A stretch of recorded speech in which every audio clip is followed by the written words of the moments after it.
نیا دن ہے صبح پھر آئی ہے دیکھو، لبوں پر ذکر خدا ذکر آقا، کھلے آنکھ صلی اللہ کہتے کہتے۔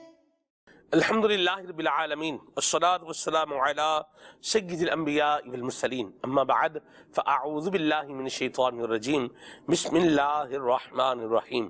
الصلاة والسلام علیک یا رسول اللہ وعلی آلک واصحابک یا حبیب اللہ، الصلاة والسلام علیک یا نبی اللہ وعلی آلک واصحابک یا نور اللہ۔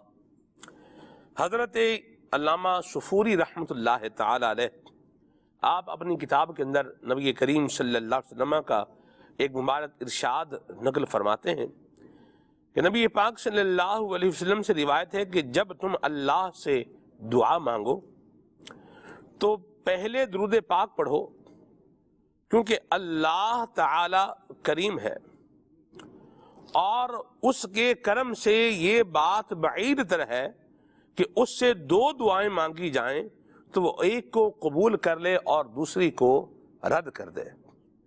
گویا کہ اس روایت کے اندر بیان کیا جا رہا ہے کہ درود پاک جو اللہ تعالیٰ کی بارگاہ میں مقبول ہے، اس کی برکت سے جو بندہ دعا مانگ رہا ہے وہ دعا بھی قبول ہو جائے گی۔ صلو علی الحبیب صلی اللہ تعالی علی محمد صلی اللہ علیہ وسلم، صلاۃ و سلام علیک یا سیدی یا رسول اللہ، اللہم صلی علی سیدنا و مولانا محمد طب القلوب و دوائها وعافیت الابدان و شفائها ونور الابصار و ضیائها وعلی آلہ و اصحابہ وبارک وسلم۔ تلاوت کلام پاک آگے سنیے۔ اعوذ باللہ من الشیطان الرجیم، میں اللہ تعالیٰ کی پناہ میں آتا ہوں شیطان مردود سے۔ بسم اللہ الرحمن الرحیم، اللہ کے نام سے شروع جو نہایت مہربان رحم والا۔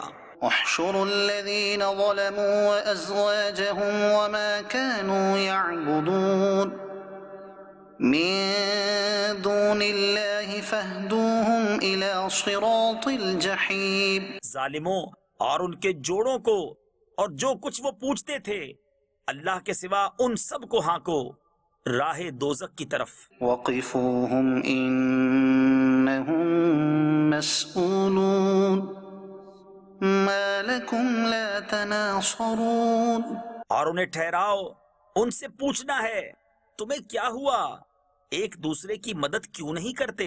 بل ہم اليوم مستسلمون وَأَقْبَلَ بَعْضُهُمْ عَلَى بَعْضٍ يَتَسَاءَلُونَ، بلکہ وہ آج گردن ڈالے ہیں اور ان میں ایک نے دوسرے کی طرف منہ کیا آپس میں پوچھتے ہوئے۔ قَالُوا إِنَّكُمْ كُنتُمْ تَأْتُونَنَا عَنِ الْيَمِينِ قَالُوا بَل لَّمْ تَكُونُوا مُؤْمِنِينَ، بولے تم ہماری داہنی طرف سے بہکانے آتے تھے، جواب دیں گے تم خود ہی ایمان نہ رکھتے تھے۔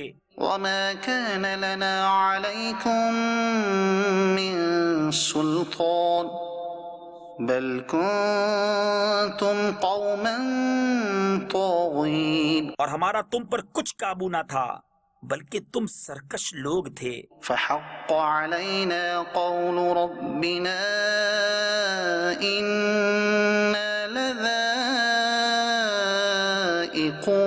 تو ثابت ہو گئی ہم پر ہمارے رب کی بات، ہمیں ضرور چکھنا ہے۔ فَأَغْوَيْنَاكُمْ إِنَّا كُنَّا غَاوِينَ، تو ہم نے تمہیں گمراہ کیا کہ ہم خود گمراہ تھے۔ فَإِنَّهُمْ يَوْمَئِذٍ فِي الْعَذَابِ مُشْتَرِكُونَ، تو اس دن وہ سب کے سب عذاب میں شریک ہیں۔ إِنَّا كَذَلِكَ نَفْعَلُ بِالْمُجْرِمِينَ، مجرموں کے ساتھ ہم ایسا ہی کرتے ہیں۔ إِنَّهُمْ كَانُوا إِذَا قِيلَ لَهُمْ لَا إِلَهَ إِلَّا اللَّهُ يَسْتَكْبِرُونَ، بے شک جب ان سے کہا جاتا تھا کہ اللہ کے سوا کسی کی بندگی نہیں تو اونچے کھچتے یعنی تکبر کرتے تھے۔ وَيَقُولُونَ أَإِنَّا لَتَارِكُو آلِهَتِنَا لِشَاعِرٍ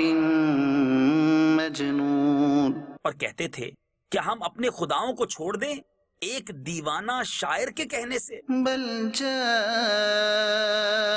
بالحق وصدق المرسلین، بلکہ وہ تو حق لائے ہیں اور انہوں نے رسولوں کی تصدیق فرمائی۔ انکم لذائق العذاب الالیم، بے شک تمہیں ضرور دکھ کی مار چکھنی ہے۔ وما تجزون الا ما کنتم تعملون، تو تمہیں بدلہ نہ ملے گا مگر اپنے کیے کا۔ الا عباد اللہ المخلصین اولئک لهم رزق معلوم، مگر جو اللہ کے چنے ہوئے بندے ہیں ان کے لیے وہ روزی ہے جو ہمارے علم میں ہے۔ فواکہ وهم مکرمون فی جنات النعیم، میوے اور ان کی عزت ہوگی چین کے باغوں میں۔ صدق اللہ العظیم۔ اللہ تعالی ہمیں بے حساب جنت میں داخلہ عطا فرمائے، آمین آمین، بجاہ النبی الامین علیہ وعلی آلہ افضل الصلوات والتسلیم۔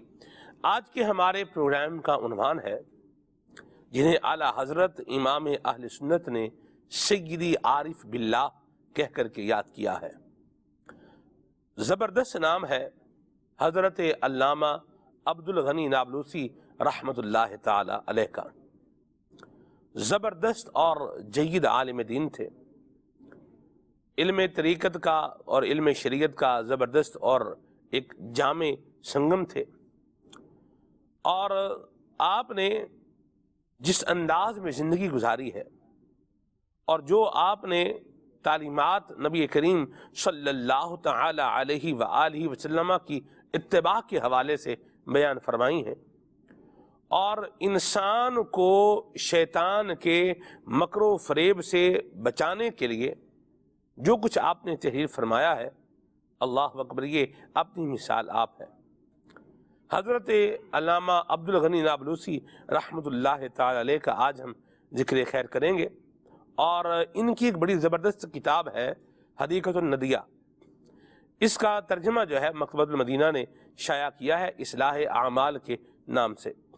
کچھ انشاءاللہ تذکرہ اس کا بھی کریں گے، کچھ بات اس کی بھی کریں گے، آپ کی کالز کو اور آپ کے میسیجز کو بھی پروگرام کا حصہ بنائیں گے۔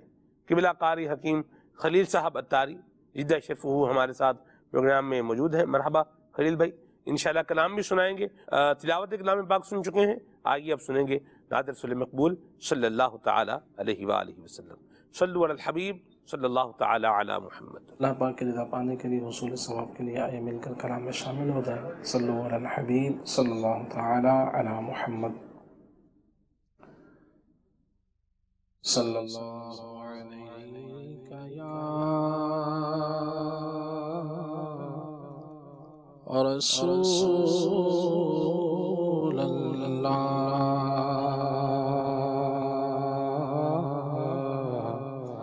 وسلم علیک یا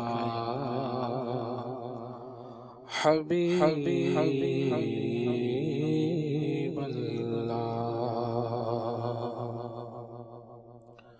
ہم خاک ہیں اور خاک ہی ماوا ہے ہمارا، خاکی تو آدم جد اعلیٰ ہے ہمارا، جس خاک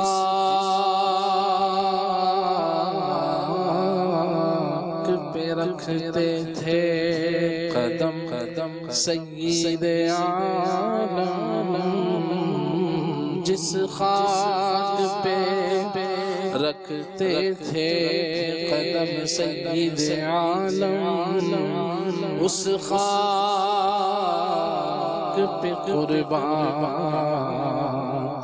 دل شیدا ہے ہمارا، اس خاک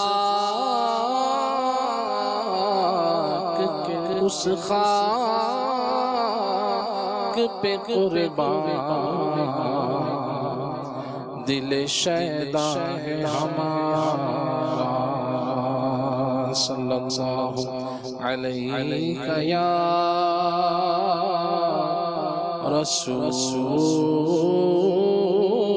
رسول اللہ، وسلم علیہ یا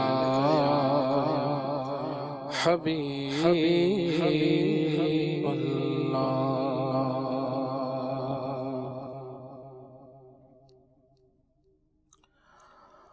اے خاک مدینہ تیرا کہنا کیا ہے، تجھے قرب شاہ مدینہ ملا ہے۔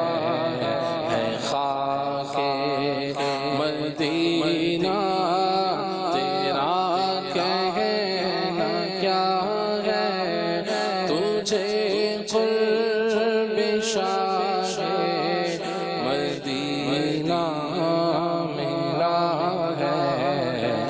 خاک مدینہ تیرا کہنا کیا ہے، تجھے قرب شاہ مدینہ ملا ہے۔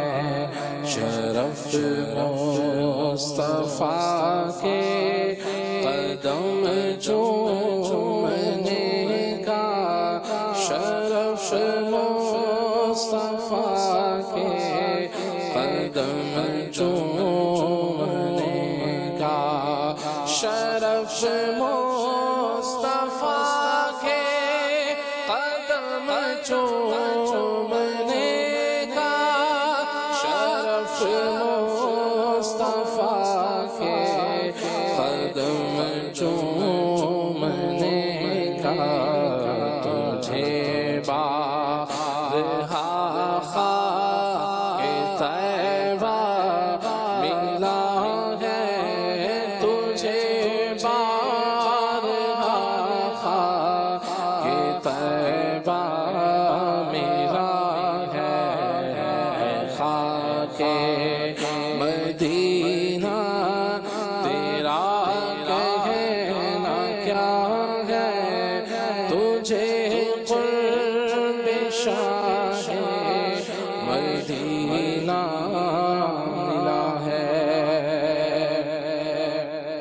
تیرے ورگی نہ تھا کوئی پاوا، تے میں واری واری جوان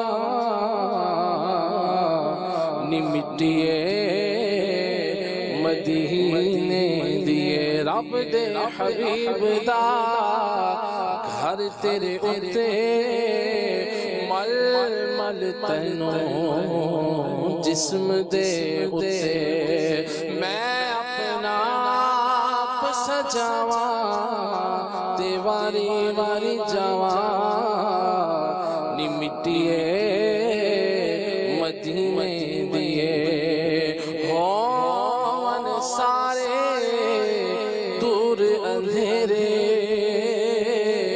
وچ بہشتاں لاواں میں ڈیرے، تیرے اندر جے میں سماواں تے واری واری جاواں نی مٹیے مدینے دیے، نوری تیرے چار چفیرے لا رکھ دے نے ہر دم ڈیرے، پائیاں چمچن تیریاں تھاواں تے واری واری جاواں مٹیے مدینے دیے، او میری آز دی حسرت حسرت پوری دور ہوئے ہن تیتھوں دوری تیرا کول میں تیرے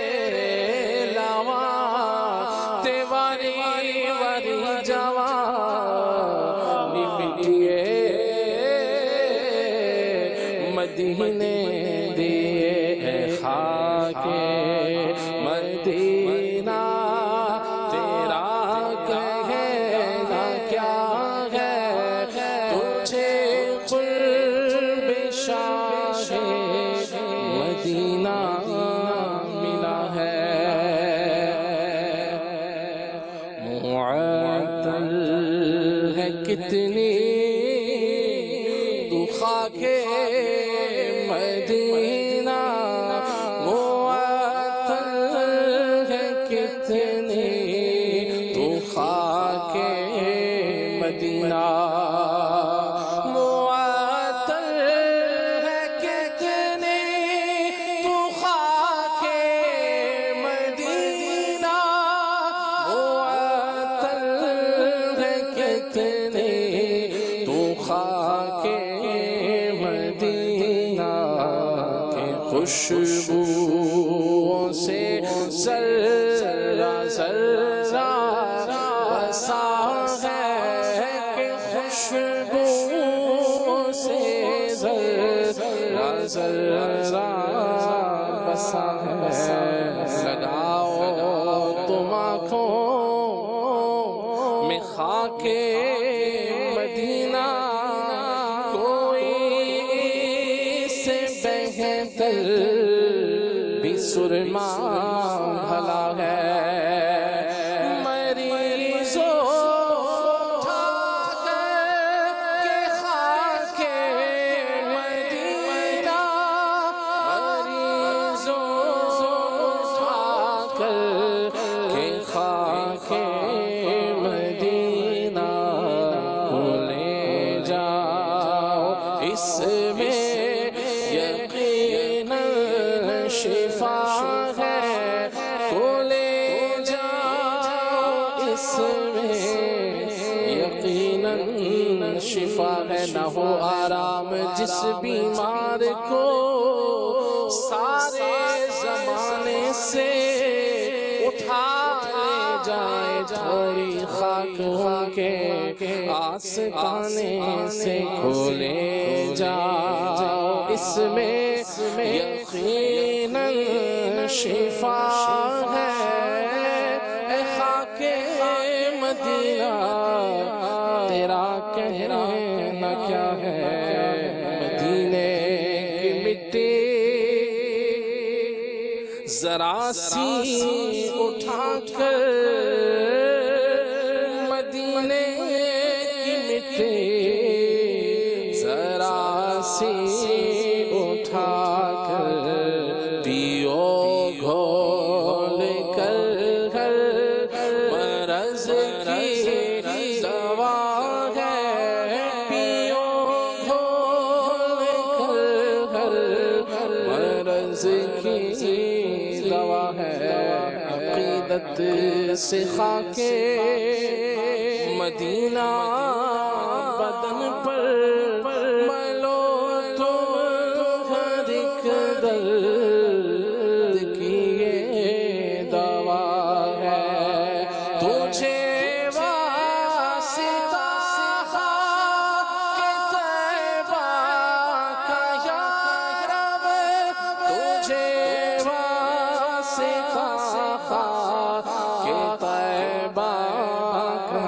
یا رب عطا کر غم مصطفیٰ التجا ہے عطا کر غم مصطفیٰ التجا ہے ہمیں موت خاک مدینہ پر آئے الہی تجھ سے ہماری دعا ہے میری ناش پر آپ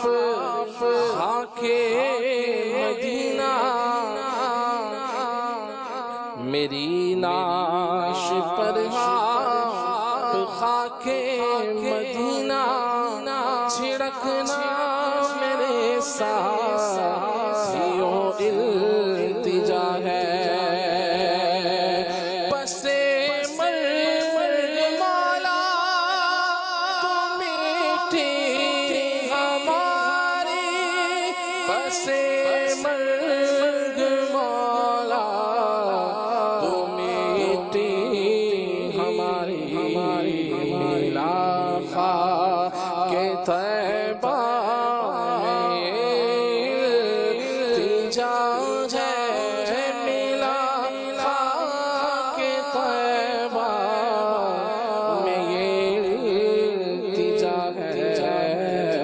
بدن پر ہے عطار کے خاک طیبہ بدن پر ہے عطار کے خاک طیبہ بدن پر ہے عطار کے خاک طیبہ بدن پر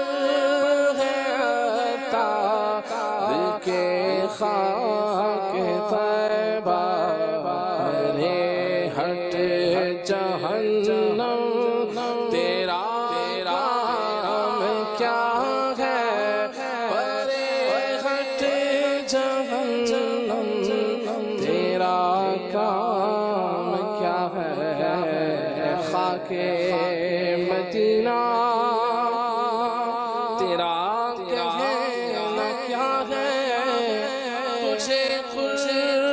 شاہ مدینہ ملا سبحان اللہ، کیا ہی پیارا کلام خاک مدینہ پر لکھا ہوا خلیل بھائی نے امیر سنت کا ہمیں پڑھ کر کے سنایا ہے۔ اللہ تعالی ہمیں اس مبارک خاک کو جو ہے وہ اپنی آنکھوں سے لگانے کی سعادت نصیب فرمائے، اور اللہ تعالی مکہ مدینے کی بعد اب حاضری عطا فرمائے۔ پھر جا رہے ہیں اہل محبت کے قافلے، پھر یاد آ رہا ہے مدینہ حضور کا، حاجیوں کے بن رہے ہیں قافلے، پھر یا نبی، پھر نظر میں پھر گئے حج کے مناظر یا نبی۔ اللہ تبارک و تعالی ہم سب کو بعد اب حاضری نصیب فرمائے، حج مبرور کی سعادت اللہ تعالی ہمیں نصیب فرمائے۔ عاشقان رسول ماشاءاللہ ایک ذوق رکھتے ہیں، ایک تیاری کر رہے ہیں، ایک شوق رکھتے ہیں ماشاءاللہ، اور کچھ وہ ہیں جو اسباب بھی رکھتے ہیں اور کچھ وہ ہیں جو اسباب نہیں رکھتے، لیکن مکہ مدینے کی حاضری کے لیے اور حج مبرور کی سعادت پانے کے لیے جن کے دل مچل رہے ہیں، اللہ کی رحمت سے ان کی تعداد بھی کوئی کچھ کم نہیں ہے۔ اللہ کریم کا جن پر فضل ہوتا ہے، اللہ تبارک و تعالی انہیں یہ دل کے اندر یہ طلب عطا فرماتا ہے، انہیں یہ تڑپ عطا فرماتا ہے کہ وہ مکہ مدینے کی حاضری پائیں، حج مبرور کی سعادت پائیں اور اللہ تبارک و تعالی کو راضی کرنے والے بن جائیں۔ اور میں یہاں اس کے ساتھ ملی ہوئی بات ایک اور بھی عرض کر دوں کہ حج کی سعادت پانی ہے، حج کرنا ہے اور اس کے لیے اخراجات بھی دینے ہیں، اور اللہ تعالیٰ کی رضا کے لیے اس کو خرچ کرنا ہے، خوش دلی سے خرچ کرنا ہے رقم کو، ایک بات ہے، اور دوسری بات احکام سیکھ کر جانے ہیں، احکام سیکھ کر جانے ہیں۔ یہ بات بھی یاد رکھنے کی ہے کہ بعض اوقات لا علمی کی بنا پر بندہ بہت سارے ایسے کام کر لیتا ہے کہ جو ثواب کی بجائے وہ عذاب کا پھر مستحق بن جاتا ہے، وہ نیکیاں کمانے کی بجائے گناہوں کے دلدل کے اندر جو ہے وہ دھنستا چلا جاتا ہے، اس کو بھی یاد رکھیں۔ اور ایک اور بات بھی میں عرض کروں کہ وہ بزرگ ہمارے کہ جن کو چلنے میں دشواری ہے یا جو چل نہیں سکتے، ان کے لیے یاد رکھیں کہ اگر ان کو بھیجنا ہے تو ان کے ساتھ خود جو ہے وہ بندہ سفر کرے، تاکہ ان کی ٹیک کیئر بھی ہو اور ان کی وہاں پر خاطر مدارت بھی بندہ جو ہے وہ کر سکے، ان کا خیال بھی رکھ سکے، اور ان کو اچھے انداز میں جو ہے یہ مناسک جو ہے وہ حج کے یہ ادا کروا سکے۔ تو یہ بھی ایک ذہن جو ہے بنائیں، اور کسی کے ساتھ حوالے کر بھیج دینے کے بعض اوقات الگ سے مسائل بہرحال ضرور ہوتے ہیں۔ اللہ عافیت والا معاملہ فرمائے۔ اور زندگی جب تک ہے اور مال بھی ہے تو بندے کو چاہیے کہ وہ حج کی سعادت پا لے۔ میں یہاں ابھی کل ہی مجھے خبر ملی، کل غالباً مغرب کی نماز کے بعد یا عشاء کی نماز کے بعد میں نے کسی کے بارے میں یہ سنا، مجھے بتایا گیا کہ ان کا جو ہے وہ انتقال ہو گیا۔ اللہ ان کی بے حساب بخشش فرمائے اور اللہ ان کی قبر کی منزلیں آسان فرمائے۔ تو ان کا بھی حج کرنے کا ارادہ تھا اور رقم انہوں نے الگ سے مختص جو ہے وہ کر رکھی تھی کہ یہ رقم میں اس سے جو ہے وہ حج کروں گا، لیکن آپ دیکھیں کہ زندگی نے وفا نہ کی، رقم ہے لیکن بندہ نہیں ہے، پھر کیا ہوگا؟ تو اس لیے جن پر حج فرض ہے تو وہ اولین فرض یاد رکھیے حج ہی ہے۔ جب حج فرض ہو گیا ہے تو پہلا فرض کیا ہے؟ حج ہی ہے، اسی کو ادا کرے۔ یہ بندہ بولے یہ شادی کرنی ہے، یہ گھر بنانا ہے، اس کا یوں کرنا ہے، اس کو ووں کرنا ہے، اس کا یہ معاملہ بنانا ہے، تو یہ دنیا ہے، بنتا ہی رہے گا، بندہ رہے گا نہیں رہے گا۔ دنیا میں جو بننا ہے وہ بنے گا، جو نہیں بننا وہ نہیں بنے گا۔ تو بندہ ذرا اپنی آخرت پر دھیان دے۔ امیر اہل سنت نے بڑی پیاری ایک بات جو ہے وہ کہی، آپ کے ویڈیو کلپ میں میں نے یہ سنی۔ آپ نے کہا کہ اللہ والوں کی کسی اللہ والے کا فرمان جو آپ بتا رہے تھے کہ بندے کو چاہیے کہ وہ اسی بات پر خوش ہو کہ جو اس کو آخرت میں خوشی دلائے گی، اور اسی بات پر پریشان ہو کہ جو اس کو آخرت میں کیا کرے گی؟ پریشان کرے گی۔ تو بہرحال اپنی آخرت پر توجہ ہونی چاہیے، اور جن پر حج فرض ہے وہ اولین طور پر جو ہے وہ حج کی سعادت پائیں اور سیکھ کر جائیں، احکام کا علم حاصل کر کے جائیں، مطالعہ کر کے جائیں۔ اور دعوت اسلامی نے بڑا اس کو آسان کر دیا ہے، حج عمرہ اپلیکیشن ہے، یہ آپ اپنے موبائل میں ساتھ رکھیں گے تو انشاءاللہ کافی مواقع پر آپ کی یہ اپلیکیشن بھی انشاءاللہ ہیلپ کرتی رہے گی۔ تو بہرحال یہ تو ایسا پیارا ایک موضوع ہے کہ آپ اس کو لے کر کے آپ چلیں تو آپ کو ذوق والی باتیں بھی انشاءاللہ بہت ساری جاننے کو ملیں گی، اور اس کے ساتھ ساتھ علم کی کتنی اہمیت اور ضرورت ہے اس کا بھی بیان انشاءاللہ اللہ نے چاہا تو مختلف آگے اوقات میں ہوتا رہے گا۔ ہم ابھی حضرت سیدی عارف باللہ حضرت امام عبدالغنی نابلوسی رحمۃ اللہ علیہ کی مبارک سیرت پر پروگرام آج کر رہے ہیں، تو مشید بھائی سے ابتدا کرتے ہیں۔ مشید بھائی ذرا ابتدائی تعارف بتائیے حضرت عبدالغنی نابلوسی رحمۃ اللہ تعالی علیہ کا۔ بسم اللہ الرحمن الرحیم۔ سلمان بھائی، اللہ تبارک و تعالی اپنے برگزیدہ بندوں کے معاملات، بعض اوقات جو اللہ کے صالحین بندے ہوتے ہیں ان کا ذکر خیر کسی نہ کسی زمین میں جو ہے وہ دنیا میں جاری رکھتا ہے، چاہے جائے کہ زمانے سے وہ پردہ فرما جائیں۔ لیکن انہی میں، ان بزرگوں میں ہی ایک بزرگ ہستی ہے حضرت سیدنا عبدالغنی نابلوسی رحمۃ اللہ تعالی علیہ۔ آپ کا پورا نام عبدالغنی بن اسماعیل بن عبدالغنی بن اسماعیل بن احمد بن ابراہیم نابلوسی دمشقی رحمۃ اللہ تعالی علیہ۔ مرحبا۔ اچھا، آپ جیسے آپ نے حج کا ذکر کیا تو آپ کی سیرت میں پڑھ رہا تھا میں، آپ کی ولادت بھی حج کے مہینے میں ہوئی، 5 ذو الحجۃ الحرام 1050 سنہ ہجری مطابق 19 مارچ 1641 عیسوی میں آپ کی ولادت ہوئی۔ اور جن دنوں آپ کی ولادت ہونے والی تھی تو ایک مجذوب بزرگ شیخ صالح محمود رحمۃ اللہ تعالی علیہ نے حضرت عبدالغنی نابلوسی رحمۃ اللہ تعالی علیہ کی خوشخبری دی کہ آپ کے ہاں بیٹا پیدا ہوگا۔ صحیح۔ اور اس پر انہوں نے ان کو ایک درہم بھی دیا تحفے میں، اور یہ بھی کہا کہ ان کا نام عبدالغنی رکھنا۔ واہ۔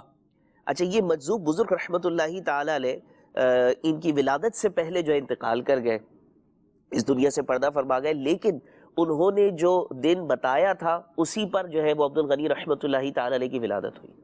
صحیح۔ اچھا، یہاں پر ہمارے سیکھنے کا ایک بڑا زبردست نقطہ ہے کہ نام رکھنے کے تعلق سے ہمارے ہاں بعض لوگ جو ہے نا وہ بہت زیادہ پریشان ہوتے ہیں۔ بعض اوقات یہ ہوتا ہے کہ جی وہ نام ایسا رکھنا ہے کہ جی کہیں کسی کا ہو ہی نہ، دور دور تک کسی کا نام نہ سنا ہو، ایسا نام رکھ لیں۔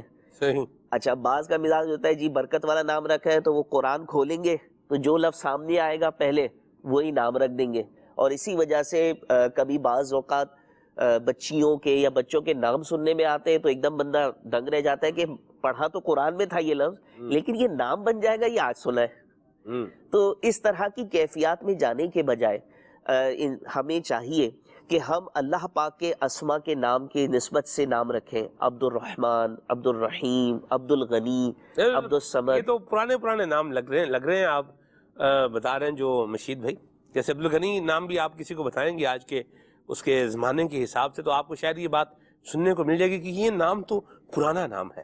بالکل نام پرانا ہے، لیکن وہ کہا جاتا ہے نا اولڈ از گولڈ، انسان کی حقیقت جو ہے وہ بھی تو ویسے ہی ہے بھائی. انسان کی حیت میں کوئی تبدیلی آئی ہے؟ انسان کی وہی 2 آنکھیں، 1 ناک ہے، ٹھیک ہے، 2 کان ہیں، 2 کان ہے. صحیح ہے. جب انسان کی ظاہری وضاحت نہیں بدلی تو نام بدلنے میں کون سا کمال ہو جائے گا؟ چلیں اچھا آپ کو اپنا نام رکھنا ہے. امیر علیہ سنت نے ایک دفعہ مدنی مذاکرے بڑی پیاری توجہ دلائی کہ آپ بزرگوں کے نام تو دیکھیں. بعض بزرگوں کے نام ایسے ہیں کہ وہ رکھے نہیں جاتے نام، وہ بھی بڑے یونیک بن جاتے ہیں. جیسے میں نے اپنے بیٹے کا نام رکھا ہے مستجیب. اچھا مستجیب یہ سرکار علیہ الصلوۃ والسلام کے صفاتی ناموں میں سے ہے. میں نے پہلے سنا ہی نہیں تھا، لیکن مجھے چونکہ یہ ربیع الاول میں پیدا ہوا تھا تو میں نے اسی مناسبت سے اس کا نام سرکار کے اس میں صفاتی کے نام پر جو ہے وہ رکھا. بڑا پیارا لگا. تو اب بعض اوقات ہم جو ہے نا وہ اس طرح کی کیفیتوں میں چلے جاتے ہیں. اچھا پھر کسی کو کسی سے بہت زیادہ اٹریکشن ہو جاتی ہے، وہ دنیاوی اعتبار سے تو بہت بڑا ہوتا ہے لیکن اس کی کوئی ایسی کیفیت نہیں ہوتی کہ اس کو مسلمانوں کے ناموں میں رکھا جائے. پھر وہ ان ناموں میں بھی نام رکھ دیتے ہیں جو بعض اوقات سننے میں بھی اچھا نہیں لگتا.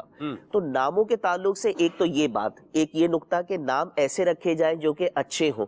اچھا نام والد کی طرف سے ملنا یہ بھی اس کی تربیت کا حصہ ہے. اولاد کی تربیت میں یہ بزرگوں نے لکھا کہ بچے کا اچھا نام رکھا جائے. اور حقوق میں سے بھی ایک چیز بیان کی گئی، اولاد کے حقوق میں سے ہے کہ اس کا والد اس کا اچھا نام رکھے.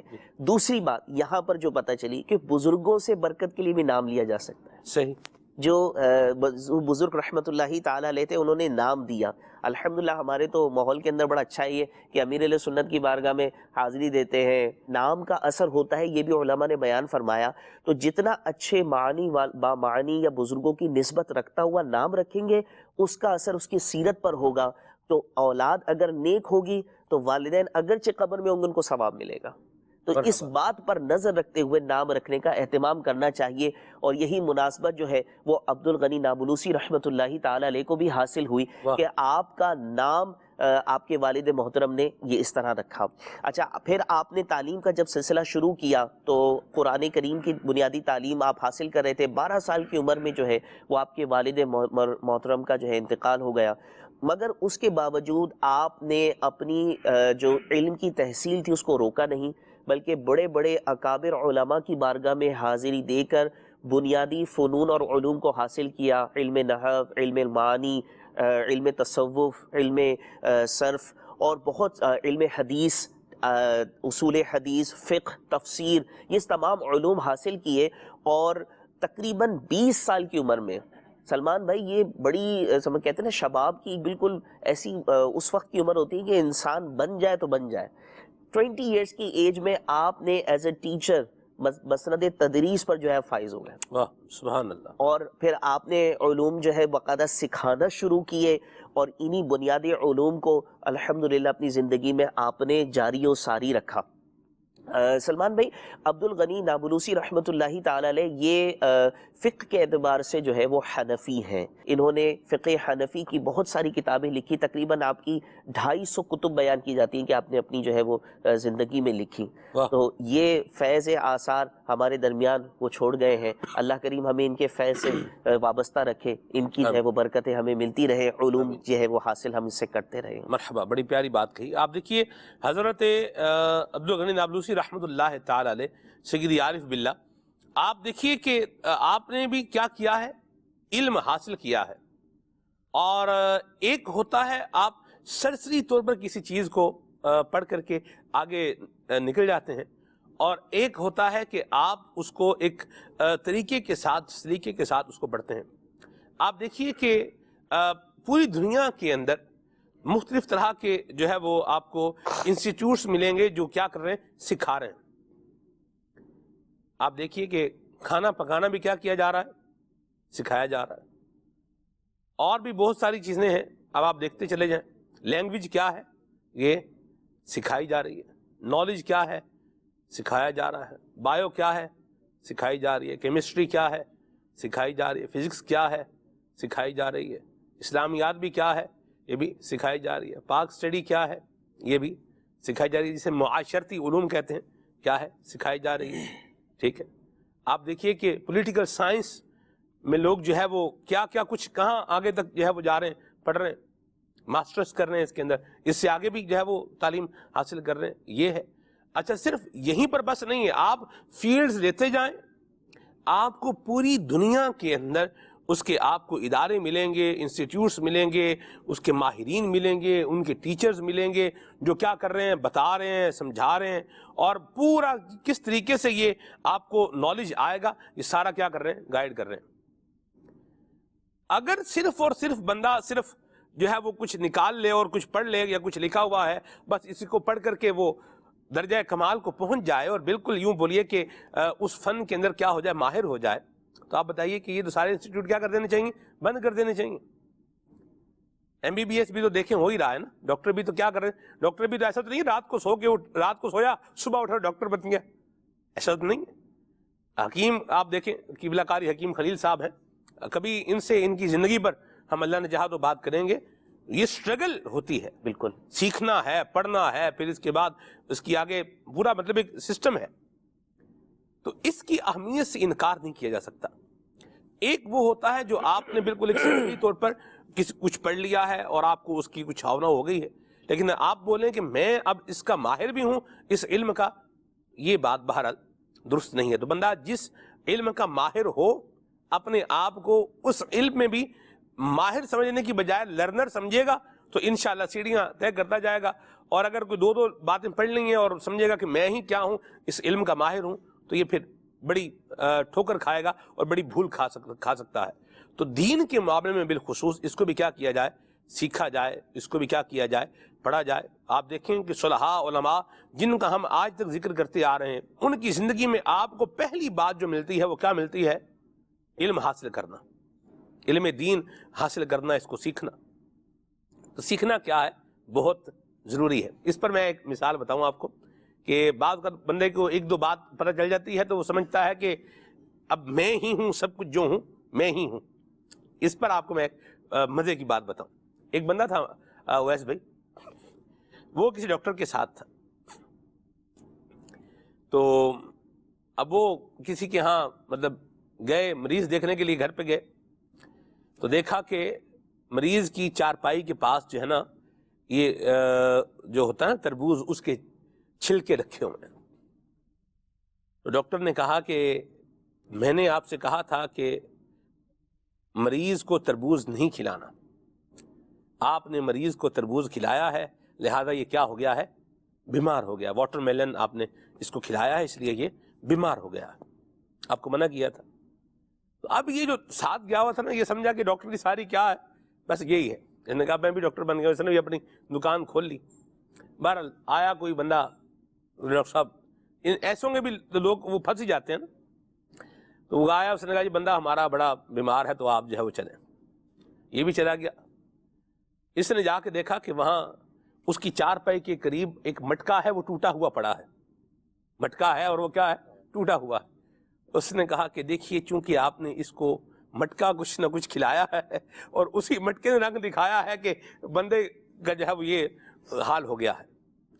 تو یہ ہوتا ہے کہ آپ جب صرف ایک سرسری طور پر کسی چیز کو دیکھ کر کے آپ سمجھتے ہیں کہ میں یوں ہوں، تو پھر اس طرح کے نتیجے نکلتے ہیں۔ تو بہرحال جس پوائنٹ پر میں آنا چاہ رہا تھا وہ یہ ہے کہ علم دین کو باقاعدہ سیکھا جائے۔ ایک ہے انیشیل علم دین حاصل کرنا، دعوت اسلامی سکھا رہی ہے الحمدللہ، ایک بنیادی ایک مسلمان ہونے کے ناطے جو ہماری ذمہ داری ہے، ہمیں ہماری طہارت کے مسائل معلوم ہوں، ہمیں نماز کے مسائل معلوم ہوں، اگر ہم پر زکوٰۃ فرض ہے تو ہمیں زکوٰۃ کے مسائل جو ہے وہ معلوم ہوں، اگر حج فرض ہے تو حج کے مسائل ہمیں معلوم ہوں۔ تو یہ اسلام کا دیکھیے بہت بڑا نالج ہے، اور سب کی اسلام نے کیا رکھی ہے، ایک مطلب ایک صورتحال، پرٹیکولر صورتحال ہے۔ بھئی حج کے مسائل سیکھنا بڑی برکت والی بات ہے، لیکن اس پر فرض کب ہوگا؟ اس وقت ہوگا جب حج کیا ہو جائے گا، فرض ہو جائے گا، تو اس کے مسائل سیکھنا بھی کیا ہو جائے گا، فرض ہو جائے گا۔ تو یہ کیا ہے، درجہ بدرجہ اس کے اندر جو ہے وہ کیٹیگرائز کیا گیا ہے احکام کو۔ تو علم دین حاصل کریں، ایک تو انیشیل بنیادی ہے، سیکھنا ہے، تو یہ الحمدللہ دعوت اسلامی کے مدنی قافلوں میں آپ سفر کریں گے سیکھنے کو ملے گا، مدنی چینل دیکھ رہے ہیں تو بھی سیکھنے کو ملے گا، اور اگر آپ کو ڈیپ میں جا کر کے سیکھنا ہے تو اس کا بھی بہترین ذریعہ الحمدللہ دعوت اسلامی کی جامعۃ المدینہ کی صورت میں موجود ہے۔ تو جامعۃ المدینہ میں داخلہ لیں گے تو انشاءاللہ الکریم بندے کے اندر یہ علم دین صحیح انداز میں ڈیپلی اس کو جاننے اور سیکھنے کی اللہ نے چاہا تو انشاءاللہ الکریم صلاحیت پیدا ہوگی۔ حضرت امام نابلوسی رحمۃ اللہ علیہ کی علم کی ایک بات میں لے کر کے آگے اویس بھائی کی طرف جو ہے وہ بڑھتا ہوں۔ صلو علی الحبیب صلی اللہ تعالی علی محمد صلی اللہ تعالی علیہ وسلم۔ آپ نے اپنی کتاب کے اندر متقی لوگوں کا بیان فرمایا ہے، اور متقی کون ہوتے ہیں۔ یہاں پر آپ نے جو ہے وہ ایک چیز لکھی ہے، آپ فرماتے ہیں اتقاء، یہ کہتے ہیں رکاوٹ کو اور آڑ کو۔ جو دو چیزوں کے درمیان جب کوئی رکاوٹ آ جاتی ہے، کوئی آڑ آ جاتی ہے، کوئی ڈھال آ جاتی ہے، تو اس کے لیے لفظ استعمال کیا ہوتا ہے؟ اتقاء۔ اور اسی اتقاء سے کیا نکلا ہے؟ متقی۔ تو ارشاد فرماتے ہیں دیکھو، متقی وہ ہوتا ہے جو اللہ تعالی کی اطاعت اور عبادت کے سبب اپنے آپ کو عذاب اور سزا سے بچا لے، یعنی وہ اس کا جذبہ، وہ اس کی آڑ جو اس کو گناہوں سے کیا کر لے؟ بچا لے، اللہ کے عذاب سے کیا کر لے؟ بچا لے، اور نیکیوں میں اس کو لگا دے۔ سبحان اللہ، اس کا نام ہے تقویٰ اور پرہیزگاری۔ اللہ ہم سب کو نصیب فرمائے کہ ہم سب گناہوں سے بچ کر، اللہ کے عذاب سے بچ کر، اس کی اطاعت اور فرمانبرداری کرنے والے متقی بن جائیں۔ اور جو متقی بنیں گے ان کے انشاءاللہ دنیا میں بھی وارے نیارے ہیں، اور ان کے انشاءاللہ آخرت میں بھی وارے نیارے ہیں۔ اور یاد رکھیں، نیکیاں کرنی ہیں اور گناہوں کو چھوڑنا ہے۔ یہ یہاں میں یہ اس لیے بھی اس مضمون کو لے کر آیا ہوں، آڑ ہے نا، ایک ڈھال ہے۔ تو ڈھال کیا کرتی ہے؟ نقصان دہ چیز سے بندے کو کیا کرتی ہے؟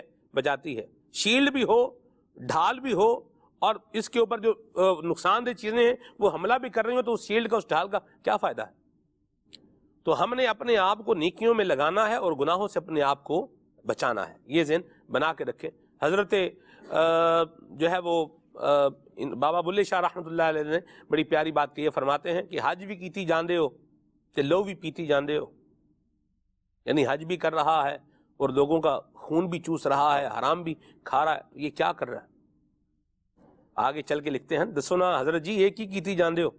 پوری اس میں آپ کی یوں بولیے کہ اشعار کا ایک سیکوینس ہے، حج بھی کیتی جاندے ہو تے لو بھی پیتی جاندے ہو، نفس تے چھری پھیر دے نہیں تے دمبے کیتی جاندے ہو، کھا کے مال یتیماں دا پھر بھج مسیتے جاندے ہو، پھٹ دلان دے سیندے نہیں تے ٹوپی سیتی جاندے ہو۔ اللہ اکبر۔ تو فرما رہے ہیں کہ بھئی نیک کام تو جو ہے وہ کر رہے ہو کچھ نہ کچھ، لیکن ساتھ میں گناہ کیوں کر رہے ہو بھائی؟ نیک کام کرنا ہے اور گناہ سے اپنے آپ کو کیا کرنا ہے؟ بچانا ہے، جس طرح کے تقوی کا اور ایک متقی ہونے کا کیا ہے؟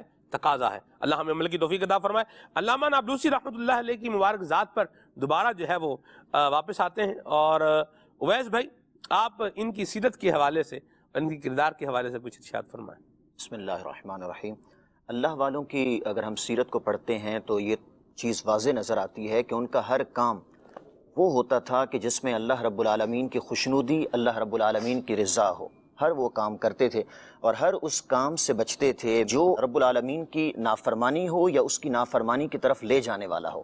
اس میں آپ رحمۃ اللہ تعالی علیہ جناب حضرت علامہ عبدالغنی نابلسی رحمۃ اللہ علیہ کی سیرت مبارکہ میں کئی ایسی حسین چیزیں ہیں کہ جو آپ بالخصوص ایسی کہ جو نافرمانی کی طرف لے جا سکتی ہیں اس سے بھی بچتے تھے، اور باقاعدہ جو نافرمانی ہے اس سے بھی بچا کرتے تھے، جن میں پہلی چیز تو یہ ہے کہ آپ رحمۃ اللہ علیہ کا انداز زندگی یہ تھا کہ آپ ہمیشہ لغو گفتگو، فضول گفتگو سے اعراض کرتے، فحش کلامی سے اعراض کرتے، اور اس طرح کے الفاظ بالخصوص فحش کلامی کے حوالے سے تو سید عالم صلی اللہ علیہ وسلم کا فرمان ہے نا کہ فحش کلامی کرنے والے پر جنت حرام ہے، یعنی ایسے پردے والے الفاظ وہ ڈائریکٹلی بے دھڑک کہہ دینا، جو کہ بالخصوص ہمارے معاشرے میں ینگسٹر کی جو تعداد ہے اس میں یہ پایا جاتا ہے کہ آپس میں گیدرنگ میں بیٹھے ہیں تو اس دور میں تو بالخصوص جو ہے بے دھڑک ایسے الفاظ کہہ دیتے ہیں کہ جو پردے والے ہیں، جو کہ شرعی طور پر درست نہیں ہے۔ اسی طریقے سے فضول گفتگو، لغویات جو ہے اس میں بھی بعض اوقات بندہ پڑھتا ہے تو غیبت کی طرف چلا جاتا ہے، بعض اوقات کسی کے بارے میں جھوٹی بات کہہ دی تو بہتان کی طرف چلا جاتا ہے، یہ چغلی والی صورتحال ہو جاتی ہے، اس سے بھی بچنا چاہیے۔ لیکن ہمارے معاشرے میں فضول گفتگو سے بچنا یہ تو سمجھے نہ ہونے کے برابر ہے۔ ریسیپشن پر بیٹھے 4-5 بندے، آپس میں گفتگو فضول چل رہی ہے، اچھا جی ویٹنگ روم میں کہیں بیٹھے ہوئے تو فضول گفتگو، 4-5 بندے آڈیشن دینے کے لیے آئے ہوئے ہیں، سی وی ہاتھ میں پکڑی ہوئے، حضرت آپ کس لیے آئے ہیں؟ اچھا آپ بھی آڈیشن دینے کے لیے، میں بھی جو ہے سی وی لے کر آیا ہوں نوکری کے سلسلے میں، جانتے ہوئے دیکھتے ہوئے اس کے باوجود بھی آپس میں گفتگو جو ہے وہ اس طرح کی، ایسے کسی ادارے میں چلے جائیں، کہیں کوئی چیز بنوانے کے لیے چلے جائیں، لائن میں لگے ہوئے ہیں یا بیٹھے ہوئے ہیں، وہاں پر بھی اس طرح کی گفتگو چل رہی ہوتی ہے۔ اسی طریقے سے بعض لوگ ایسے ہیں کہ جن کو فضول گفتگو کی عادت ہی پڑ جاتی ہے، ایسی عادت پڑ گئی کہ انہوں نے اپنے دوستوں کے ساتھ جب بھی بیٹھنا ہے فضول گفتگو، اور چین ہی نہیں ملتا کہ جب تک اس طرح کی گفتگو گپیں شپیں نہ لگا لیں، مزہ ہی ان کو اس وقت ملتا ہے۔ اور اس میں ایک تعداد ایسی ہوتی ہے کہ جو ہوٹلوں پر بیٹھ کر ہوٹلنگ کرتی ہے، روزانہ رات میں بیٹھ گئے، بعض 3 بجے تک بیٹھ رہے ہیں، 2 بجے تک بیٹھ رہے ہیں، ایک تو فضول گفتگو کا، دوسرا ایک بندے کو صبح اگر آفس جانا ہے 9 بجے تک 8 بجے تک، رات کو 3 بجے تک اگر وہ جاگے گا تو سلمان بھی صبح جا کے وہ آفس میں سوئے گا، اس کی نیند ہی پوری نہیں ہوگی، جسم بھی ڈسٹرب ہوگا۔ اچھا گھر والے بھی ڈسٹرب ہو رہے ہوتے ہیں کہ بھائی گھر والوں کو ٹائم نہیں دے رہا، وقت پر گھر پر آ نہیں رہے، تو یہ فضول گفتگو کی جس کو عادت ہوتی ہے تو وہ اس طرح کی جو ہے وہ کاموں میں پڑ سکتا ہے، نقصان کا اندیشہ ہوتا ہے۔ اس میں اللہ کے نیک بندے فرماتے ہیں نا کہ اللہ کا قرب حاصل کرنے کے لیے کم کھانا چاہیے، کم بولنا چاہیے، کم سونا چاہیے۔ جو زیادہ کھا لیتے ہیں نا تو پھر بولنے کی اگر عادت ہو تو پھر زیادہ بولنے کا بھی دل کرتا ہے، پھر بولتے ہی رہتے ہیں، فضول گفتگو بھی اس میں شامل ہو جاتی ہے۔ اب جب زیادہ بول لیا، ڈٹ کے کھایا، ڈٹ کے بول لیا، اب ڈٹ کے سونے کا بھی دل کرتا ہے، پھر سوئے تو پھر پتہ ہی نہیں ہے جناب علی نہ نماز کی طرف بعض اوقات توجہ جاری ہوتی ہے، نہ جناب علی اس طرف جانے کی ان کا بن رہا ہوتا ہے۔ اسی طریقے سے آپ رحمۃ اللہ علیہ کی سیرت مبارکہ میں ایک چیز یہ کہ آپ بغض و عداوت سے، کینہ سے ہمیشہ اپنے دل کو پاک و صاف رکھتے تھے۔ ہمارے معاشرے میں اگر اس چیز پر نظر دوڑائیں، بغض و عداوت کے حوالے سے، دشمنی اور بدلہ لینا، انتقام لینے کے حوالے سے، تو لوگ اپنے دل میں جب بٹھا لیتے ہیں تو بس انتقام لینے کی ہی سوچ میں ہوتے ہیں کہ کب مجھے موقع ملے، چھوڑوں گا نہیں، کب مجھے موقع ملے اور میں جناب علی اپنا انتقام لوں۔ عداوت اور اسی طریقے سے بغض و کینہ، کسی کو تکلیف پہنچ جائے اس پر خوش ہونا یا اپنے دل میں کینہ رکھنا، یہ تو عام ہے، یعنی نارملی طور پر اگر باطنی امراض کے حوالے سے اسے معلومات نہیں ہے نا، اس کی تعریفات جو کہ سیکھنا ضروری ہے، اور اس سے بچنے کا حل نہیں معلومات، تو لوگوں نے اپنے دل میں بغض رکھا ہوا ہے، کینہ رکھا ہوا ہے، اور یہ ایسی بری بیماری ہے۔ فرمایا نا کہ بنو کلب کی بکریوں کے بالوں کے برابر لوگوں کی بخشش ہو جاتی ہے، لیکن جس کے دل میں عداوت، بغض و کینہ ہوتا ہے اس کی بخشش نہیں ہوتی، اسے چھوڑ دیا جاتا ہے۔ حضرت عبداللہ بن عمر رضی اللہ تعالیٰ عنہ کہتے ہیں کہ ایک بار ہم حضور اکرم صلی اللہ علیہ وسلم کے قرب میں بیٹھے تھے تو حضور نے فرمایا، اے میرے صحابہ جنتی دیکھنا ہے؟ تو عرض کی یا رسول اللہ کیوں نہیں، جنتی دیکھنا ہے؟ حضور نے فرمایا جو ابھی مسجد میں شخص داخل ہوگا وہ جنتی ہے۔ تو سارے صحابہ کرام کی نظریں دروازے پر کہ بھائی حضور اکرم صلی اللہ علیہ وسلم نے اپنی مبارک زبان حق ترجمان سے فرمایا ہے۔ تو دیکھا کہ ایک صحابی آتے ہیں اور تازہ وضو کیا ہوا ہے، آ کر کچھ نوافل پڑھتے ہیں اور گھر تشریف لے جاتے ہیں۔ کہتے ہیں دوسرا دن تھا، ایسے ہی ہم حضور کی بارگاہ میں بیٹھے ہوئے تھے کہ میرے نبی صلی اللہ علیہ وسلم نے ارشاد فرمایا کہ جنتی دیکھنا ہے؟ کہا جی دیکھنا ہے۔ فرمایا کہ ابھی جو مسجد میں داخل ہوگا وہ جنتی ہے۔ تیسرے دن بھی ایسا ہی ہوا۔ تو حضرت عبداللہ بن عمر کہتے ہیں کہ میں ان کے پیچھے پیچھے چلا گیا، اب یہ جو نفل پڑھ کے گئے، اور میرا مقصد یہ تھا کہ یہ جانوں کہ حضور اکرم صلی اللہ علیہ وسلم نے اپنی زبان مبارک سے جو فرمایا ہے کہ یہ جنتی ہیں، تو کون سا ایسا عمل کرتے ہیں جس کی وجہ سے سید عالم صلی اللہ علیہ وسلم نے انہیں جنتی قرار دیا ہے۔ تو کہتے ہیں میں نے ان سے کہا کہ میرا کچھ معاملہ ہے تو میں آپ کے یہاں کچھ اسٹے کر سکتا ہوں؟ انہوں نے مجھے اجازت عطا فرمائی، تو میں ان کے یہاں گیا۔ رات کا جب ٹائم ہوا عشاء پڑھ کے وہ بھی سو گئے اور میں بھی بستر پر لیٹ گیا۔ میں نے اظہار یہ کیا کہ میں سو رہا ہوں، لیکن در حقیقت میں جاگ رہا تھا اور میں عمل ان کا دیکھنا چاہ رہا تھا کہ عمل کون سا ایسا کرتے ہیں۔ تو کہتے ہیں کہ میں ساری رات جاگتا رہا، وہ سوتے رہے، اور انہوں نے کوئی خاص یوں عمل نہیں کیا سوائے اس کے کہ جب کروٹ بدلتے تھے تو اللہ بے ساختہ نکلتا تھا۔ تو کہتے ہیں میں نے کہا پہلی رات ہے، ہو سکتا ہے اللہ والے عبادتیں چھپاتے ہیں، کچھ اس لیے خاص عمل نہ کیا ہو، چلیں دوسری رات دیکھ لیتے ہیں۔ کہتے ہیں دوسری رات بھی ایسا ہی ہوا، میں جاگتا رہا، یہ سوتے رہے، تیسری رات بھی ایسا ہی ہوا۔ تو تیسرے دن میں نے ان کو کہا کہ حضرت کوئی میرا خاص معاملہ نہیں ہے، اللہ رب العالمین کے پیارے حبیب صلی اللہ علیہ وسلم نے آپ کے لیے جنت کی بشارت دی تھی، اور میں جو آیا اس لیے کہ ایسا عمل دیکھ سکوں کہ آپ کون سا ایسا عمل کرتے ہیں۔ اس میں صحابہ کرام کا محبت بھی یہ دیکھیں کہ جنتی ہونے کے لیے اور جنت کی محبت کے عمل جو ہے کون سا کرتے ہیں جس کی وجہ سے حضور اکرم صلی اللہ علیہ وسلم جنت کی بشارت دے رہے ہیں۔ ایسا عمل کریں کہ ہم بھی جنت میں جانے والے بن جائیں۔ سبحان اللہ، سبحان اللہ۔ تو کہتے ہیں وہ تو جب آقا کریم کے ساتھ ہیں، صحابی ہیں، تو وَكُلًّا وَعَدَ اللَّهُ الْحُسْنَىٰ، اللہ نے جنت کا وعدہ کیا ہوا ہے، لیکن پھر بھی آپ دیکھیے امت کے لیے ترغیب ہے اس میں۔ بالکل ایسا ہی ہے۔ تو اب انہوں نے پوچھا تو انہوں نے کہا کہ ویسے تو کوئی خاص عمل نہیں ہے، لیکن یہ کہ آ ہی گئے ہیں آپ تو پھر میں بتا دیتا ہوں، مجھے یہ لگتا ہے کہ اس وجہ سے مجھے جنتی ہونے کی بشارت دی ہوگی، وہ یہ کہ میرا سینہ کسی مسلمان کے بغض و کینہ سے خالی ہے۔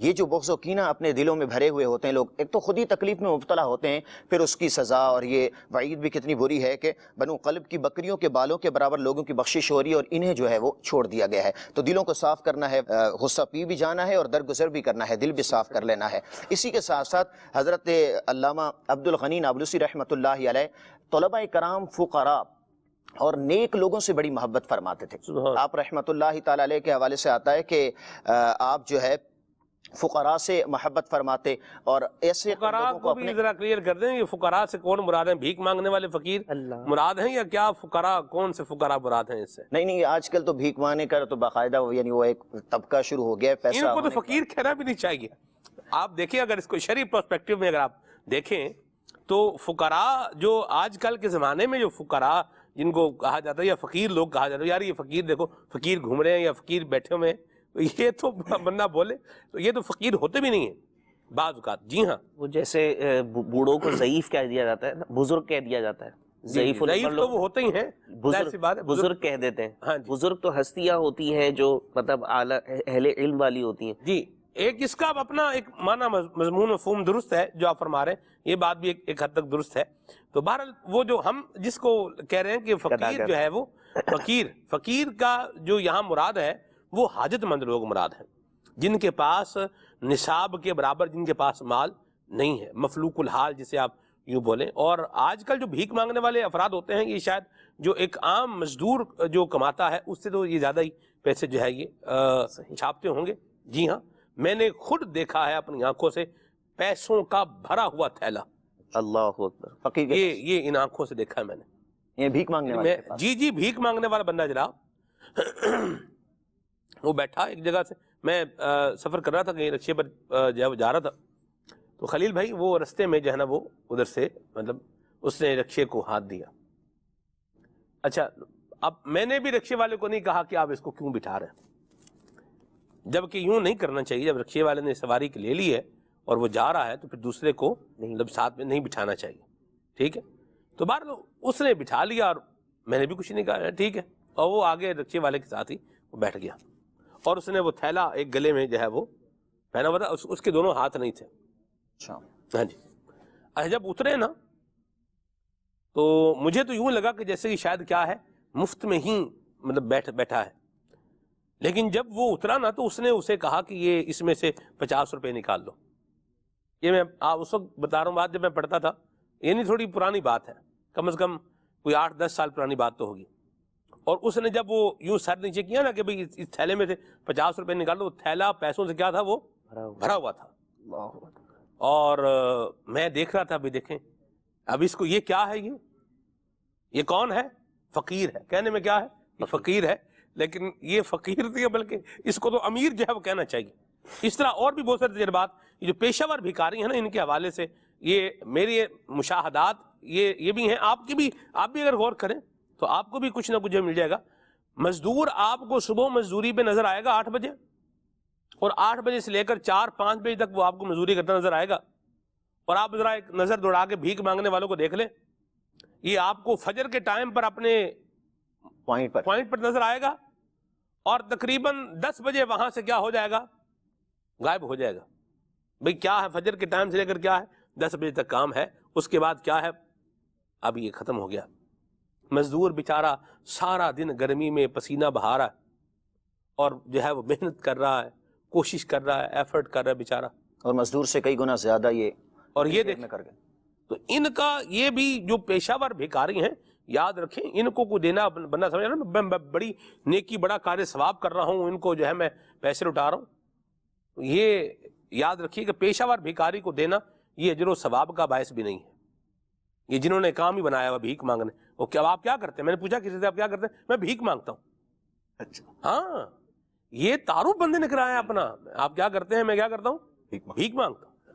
میں حیران ہو گیا سن کے، یعنی آپ کیوں بولے نا کہ بندہ ایک دم بخود ہو جائے، یا مطلب بالکل بندہ اب کیا آگے کیا بولے بھائی کیا کرتے؟ بھیک مانگتے۔ تو اللہ رحمت فرمائے تو یہ فقراء سے محبت کرتے، تو اس سے مراد وہی ہے جو حاجت مند لوگ ہیں۔ ہمارے ارد گرد دیکھیں کام کرنے والے، ہمارے اداروں میں کام کرنے والے، ہماری فیکٹری میں کام کرنے والے، بعض اوقات گھر میں بھی کام کرنے والے جو ہے وہ ہوتے ہیں، یا ہم کوئی کام کروا رہے ہیں تو وہ مزدور آدمی اس کے ساتھ اس نے سلوک کریں. آپ نے کوئی دینا ہے تو اسی کو تھوڑا جو ہے وہ زیادہ دے دیں. یا آپ گھر میں جیسے دعوت اسلامی کا اپنا الحمدللہ طریقہ گھریلو صدقہ باکس گھر میں رکھیں, اس میں جو ہے پیسے آپ ڈالتے رہیں اور آپ مہینے کے آخر میں ہفتے کے آخر میں وہ آ کے ہفتہ وار اجتماع میں آپ آئیں اور وہ چندے میں جو ہے جمع کروا دیں. یہاں ایک نیک کام میں حصہ ہو جائے گا. اور کسی عزیز کو ہی دینا ہے, آپ کسی اپنے رشتہ دار کو بھی, جیسے 3,000 پہ میں نے ہر مہینے دینے ہیں تو وہ 3,000 پہ آپ کسی اپنے عزیز رشتہ دار کو کسی طریقے سے دے دیں. بعض اوقات لوگ جاتے ہیں یار ہم سامنے نہ آئیں, ٹھیک ہے آپ خود نہ دیں, کسی طریقے سے اس کو دلوا دیں. طریقے بڑے ہیں, اللہ ہمیں عافیت اور سلامتی عطا فرمائے. تو فقراء سے مراد یقیناً جو حاجت مند لوگ ہیں وہی مراد ہے, ان کے ساتھ تعاون فرماتے. اچھا, آپ کو اللہ نے ایسی قوت اور طاقت عطا فرمائی تھی کہ 60 سال کی عمر کے ہونے کے باوجود بھی آپ کھڑے ہو کر نوافل ادا فرماتے, اور اس عمر کے اندر آپ تراویح کی جماعت کروایا کرتے تھے. آپ رحمت اللہ علیہ کی بنائی کا 60 سال کی عمر میں یہ عالم تھا کہ باریک سے باریک چیز بھی آپ پڑھ لیا کرتے تھے, اور اس وقت بھی آپ نے تحریر فرمایا ہے, جیسے بیضاوی شریف کی شرح اور دیگر چیزیں آپ نے ایسی عمر میں تحریر. قربان جاؤں, واہ واہ واہ. اچھا, قرآن پڑھنے والے, اللہ کی عبادت کرنے والوں کی پھر اللہ رب العالمین جسم کی بھی حفاظت فرماتا ہے, ان کی بنائی کی بھی حفاظت ہوتی ہے, عقل کی بھی حفاظت ہوتی ہے, فالج سے وہ محفوظ رہتے ہیں. سبحان اللہ, کیا بات ہے جی. اللہ ہمیں بھی حضرت امام عبدالغنی نابلسی رحمۃ اللہ علیہ کا فیضان نصیب فرمائے, اور ہمیں بھی اللہ تعالیٰ فقراء سے, وہ جو حاجت مند ہیں, جو سفید پوش جنہیں کہا جاتا ہے, اللہ ہمیں ان کا خیال کرنے کی توفیق عطا فرمائے. طلباء کے ساتھ محبت کرنے کی اللہ سعادت ہمیں نصیب فرمائے. اور اس کا بہترین ذریعہ آپ کی دعوت اسلامی کے ساتھ تعاون بھی ہے. الحمدللہ رب العالمین, آپ کی دعوت اسلامی کے جامعات المدینہ ہے اللہ کی رحمت سے, اور اس میں طلباء کرام جو ہے وہ پڑھ رہے ہیں, اور اللہ کی رحمت سے ہم نے یہ دکھایا بھی ہے, اور آپ کو شاید بلکہ شاید کہ یقیناً دکھایا ہے, بتایا ہے کہ دور دراز کے جو دعوت اسلامی کے جو علاقوں کے جامعات ہیں وہاں پر بھی الحمدللہ ایک سہولیات کا سلسلہ ہے. ہم عمر کوٹ گئے, مشید بھائی, عمر کوٹ یہ گیٹ وے ٹو تھر ہے, یعنی آپ نے تھر جانا ہے یا آپ عمر کوٹ پہنچ گئے تو سمجھیں کہ آپ تھر کے دروازے پر کیا ہیں, پہنچ گئے, آگے آپ نے سفر کرنا. تو وہاں پر بھی جو جامعۃ المدینہ تھا, میں دیکھ کر کے جو ہے وہ حیران رہ گیا. وہاں پانی کا پرابلم ہے, تو پانی وہاں پر جو جسے یوں بولیں کہ ایک پانی کی بوتلیں وہاں رکھی ہوئی تھیں الگ سے کہ وہ آ رہی ہیں, اور بچوں کو صاف پینے کا پانی اس کا بھی انتظام ہے, وافر جو ہے وہ انتظام ہے. اچھا, پھر جنریٹر بھی کیا ہے موجود ہے کہ بھئی گرمی کا موسم ہے یا اب سردی کا موسم ہے, لائٹ اگر بند بھی ہوتی ہے تو جنریٹر جو ہے وہ چلتا رہے, اور طلباء کو کیا ہے اس میں ان کی تعلیم کے اندر کوئی خلل جو ہے وہ نہ آنے پائے. اچھا, پھر کھانے کا انتظام ہے زبردست, اللہ کی رحمت سے کھانا جو ہے وہ یہ بھی پرووائڈ کیا جاتا ہے. تو اللہ کی رحمت سے بڑا ایک زبردست انداز ہے دعوت اسلامی کے دینی ماحول میں, اور بلکہ فروٹس بھی کیا ہے کہ طلباء کرام کو جو ہے وہ پیش کیے جاتے ہیں اللہ کی رحمت سے. تو آپ بھی اپنی دعوت اسلامی کا تعاون کریں, تو طلباء کرام کی خیر خواہی کے لیے بھی آپ اپنی دعوت اسلامی کے ساتھ جو ہے وہ تعاون کر سکتے ہیں. جامعات المدینہ ہیں, مدارس المدینہ ہیں, نیکی کی دعوت کے اور بہت سارے کام ہیں جو آپ کی دعوت اسلامی کر رہی ہے, تو آپ اپنی دعوت اسلامی کا بھی بھرپور تعاون فرمائیں, ساتھ دیں. آن لائن آپ ڈونیشنز بھی دے سکتے ہیں, مختلف جگہوں پر آپ کو ڈونیشن سیلز بھی نظر آئیں گے, وہاں پر بھی آپ اپنے نفلی صدقات وغیرہ یا ڈونیشن وغیرہ عطیات وغیرہ بھی دے سکتے ہیں, اور دیجئے, اور ان نیک کاموں کے اندر اللہ کریم کی رحمت سے حصہ دار بن جائیے اور ان میں شامل ہو جائیے. کال لیتے ہیں, پھر انشاءاللہ آگے چلتے ہیں اس دعا کے ساتھ کہ حضرت علامہ عبدالغنی نابلسی رحمۃ اللہ علیہ کا صدقہ ہمیں بھی اللہ تعالیٰ فقراء سے محبت کرنے والا بنائے, غرباء سے محبت کرنے والا بنائے, طلباء سے محبت کرنے والا بنائے, اور علم دین سیکھنے اور دوسروں کو اس کی ترغیب دلانے والا بنائے. آمین. کال شامل کرتے ہیں. پیارے خلیل انکل, میری آپ سے یہ گزارش ہے کہ ہمارے گھر میں چنبل اور خارش کا کوئی علاج بتا دیں. اللہ صحت اور سلامتی عطا فرمائے اور عافیت اور راحت نصیب فرمائے. آمین.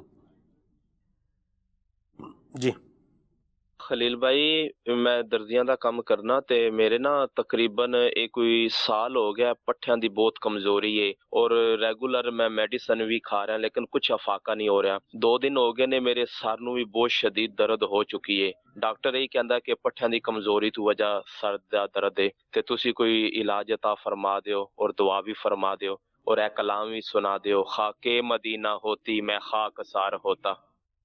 اللہ یشفیک و یعافیک, اللہ آپ کو صحت دے, عافیت دے, سلامتی دے. آمین. جی کال. عاقب رضا قصور سے۔ ماشاء اللہ، خلیل بھائی نے مدینے کی مٹی کی شان کے بارے میں بہت ہی پیارا کلام پڑھا۔ میری خلیل بھائی سے عرض ہے یہ والا کلام ضرور سنا دیجیے۔ اب بلا لیجیے نا مدینہ۔ اللہ برکت دے آپ کو۔ مرحبا جی۔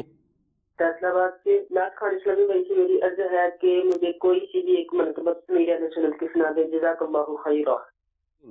کیا مہکتے ہیں مہکنے والے، شاکر بھائی کو ملیر سے یہ کلام سننا ہے۔ خلیل بھائی اپنے بچپن کی کوئی ایسی بات بتائیں جو آج تک آپ کو یاد ہو۔ جی خلیل بھائی۔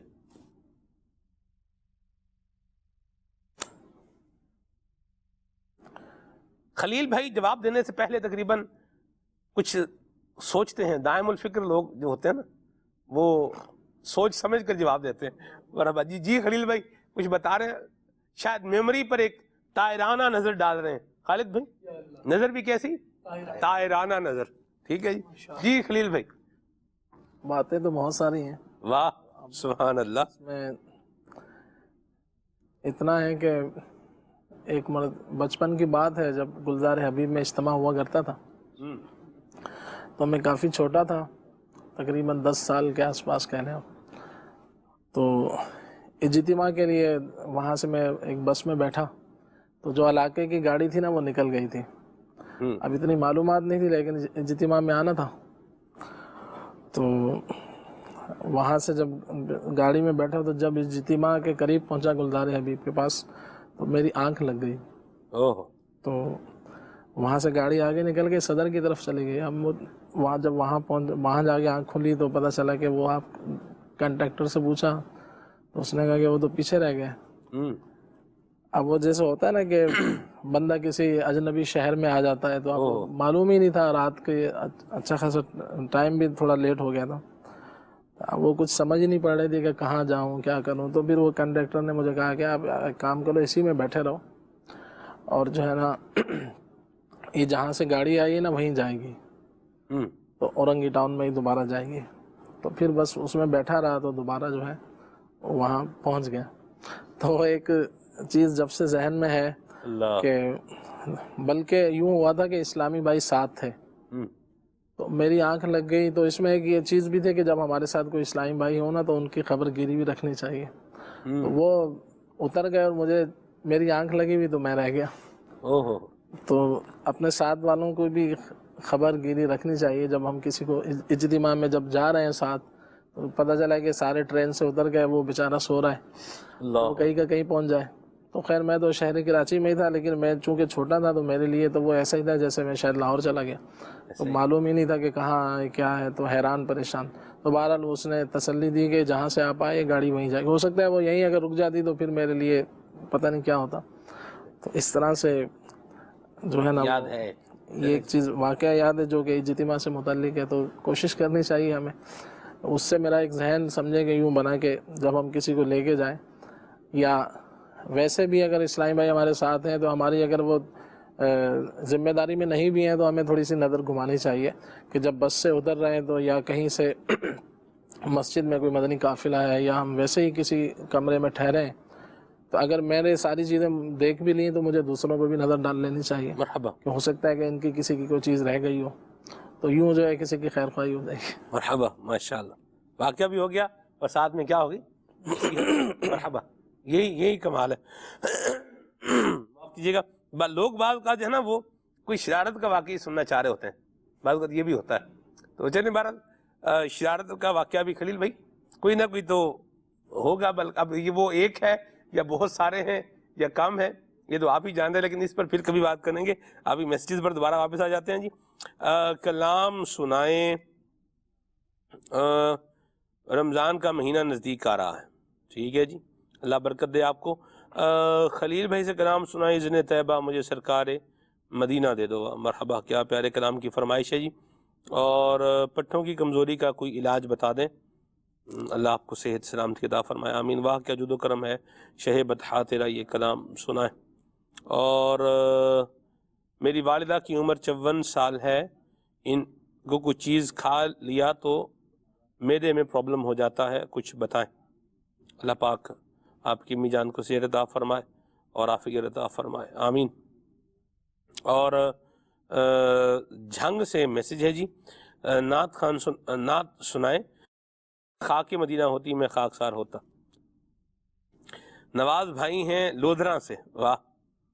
خلیل بھائی سے عرض ہے کہ دمہ کا علاج بتا دیں، اللہ آپ کو صحت اور عافیت عطا فرمائے، سلامتی عطا فرمائے۔ ہمارے مسجد کے ایک بڑے پیارے نمازی ہیں عبدالرشید کاکا، بزرگ آدمی ہیں، ان کے لیے بھی دعا فرمائے، اللہ ان کو بھی صحت عطا فرمائے، اللہ عافیت اور سلامتی والا معاملہ فرمائے۔ لودھرا کی جو گنڈیریاں ہیں نا خالد بھائی، بڑی میٹھی اور لاجواب، میں تو لودھرا کا یہ یعنی مجھے گزرنے کا بھی اتفاق ہوا ہے ابھی ماضی قریب میں ہی، تو وہاں سے جو گنڈیریاں کھائی ہیں نا جی وہ یادگار رہ گئی۔ آگے چلتے ہیں جی گنڈیریوں کے کوئی فائدے بھی بتا دیں۔ یہ تو آپ بتائیں گے نا جی، حکیم تو آپ ہیں، ہم تو دیکھیں ہمیں تو جو مل رہا ہے ہم نے تو یوٹیلائز کر لیا ہے۔ آگے یہ تو آپ بتائیں گے اس کے فائدے ہیں یا نہیں، اور ہیں تو کتنے فائدے ہیں، ٹھیک ہے جی۔ آگے ہیں جی، یہ کہہ رہے ہیں کہ مدنی مقصد مجھے اپنی اور ساری دنیا کے لوگوں کی اصلاح کی کوشش کرنی ہے، اس میں ہم عمل پیرا رہیں، آمین آمین۔ میری الفت مدینے سے یوں ہی نہیں، ایک کلام سنائیں، مرحبا۔ ایک اور کال شامل کرتے ہیں۔ خلیل بھائی آپ سے عرض ہے کہ پلیز آپ آج یہ والا کلام سناتے ہیں علامہ جامی کا، تنم پر سودہ چاند پارا۔ صحیح۔ میرا نام شعیب ہے، میں بدین کے شہر پنگریوں سے ہوں، واہ۔ الرجی کے متعلق خلیل بھائی کوئی علاج بتائیں، ڈسٹ الرجی کا غالباً یہ پوچھ رہے ہیں، اللہ آپ کو صحت عطا فرمائے۔ پنگریوں سے بھی خلیل بھائی یہ آپ کبھی گزرے ہیں پنگریوں وغیرہ، ادھر کبھی بدین گئے؟ ٹھٹھا کی طرف جانا ہوا۔ اچھا، بدین جانا نہیں ہوا، ٹھیک ہے جی۔ مجھے یاد پڑ رہا ہے کہ میرا ایک چکر یہ سیلاب کے دنوں میں یہاں یہ لگا ہے، یہاں سے گزر ہوا ہے، اللہ عاشقان رسول پر رحمت کی نظر فرمائے، مشکلیں آسان کرے، پریشانیاں دور فرمائے۔ خلیل بھائی سے کچھ کلام بھی سنتے ہیں، پھر انشاءاللہ علاج بھی لیتے ہیں جی۔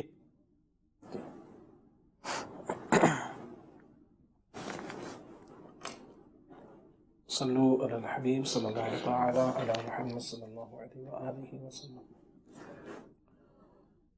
اذن طیبہ مجھے سرکار مدینہ دے دو، اذن طیبہ مجھے سرکار مدینہ دے دو، لے چلے مجھ کو جو طیبہ وہ سفینہ دے دو، اذن طیبہ مجھے سرکار مدینہ دے دو، یاد طیبہ میں تڑپنے کا قرینہ دے دو، یاد طیبہ میں تڑپنے کا قرینہ دے دو، چشم ترسو سے جگر شاہ مدینہ دے دو، چشم ترسو سے جگر شاہ مدینہ دے دو، اذن طیبہ مجھے سرکار مدینہ دے دو،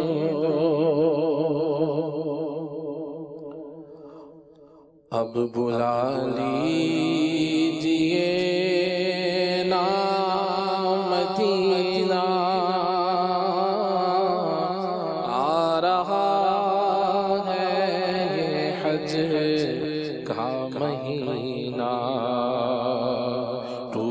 جائے نہ دل کا نگینا المدد تاجدار مدینہ کاش اس شان سے حاضری ہو مجھ پہ دیوانگی چھا گئی ہو ہر رکاوٹ وہاں ہٹ گئی ہو ہر رکاوٹ وہاں ہٹ گئی ہو بس نظر میں ہو شاہ مدینہ اب بلا لیجیے نا مدینہ آ رہا ہے یہ حج کا مہینہ نزدیک آ رہا ہے رمضان کا مہینہ ساحل سے حاجیوں کا پھر لگا سفینہ ساحل سے حاجیوں کا پھر لگا سفینہ آقا نہ ٹوٹ جائے یہ دل کا بگینا یہ دل کا بگینا آقا نہ ٹوٹ جائے یہ دل کا بگینا یہ دل کا بگینا بلوائیے مدینہ بلوائیے مدینہ دکھلائیے مدینہ بلوائیے مدینہ دکھلائیے مدینہ نزدیک آ رہا ہے رمضان کا مہینہ ساحل سے حاجیوں کا پھر لگا سفینہ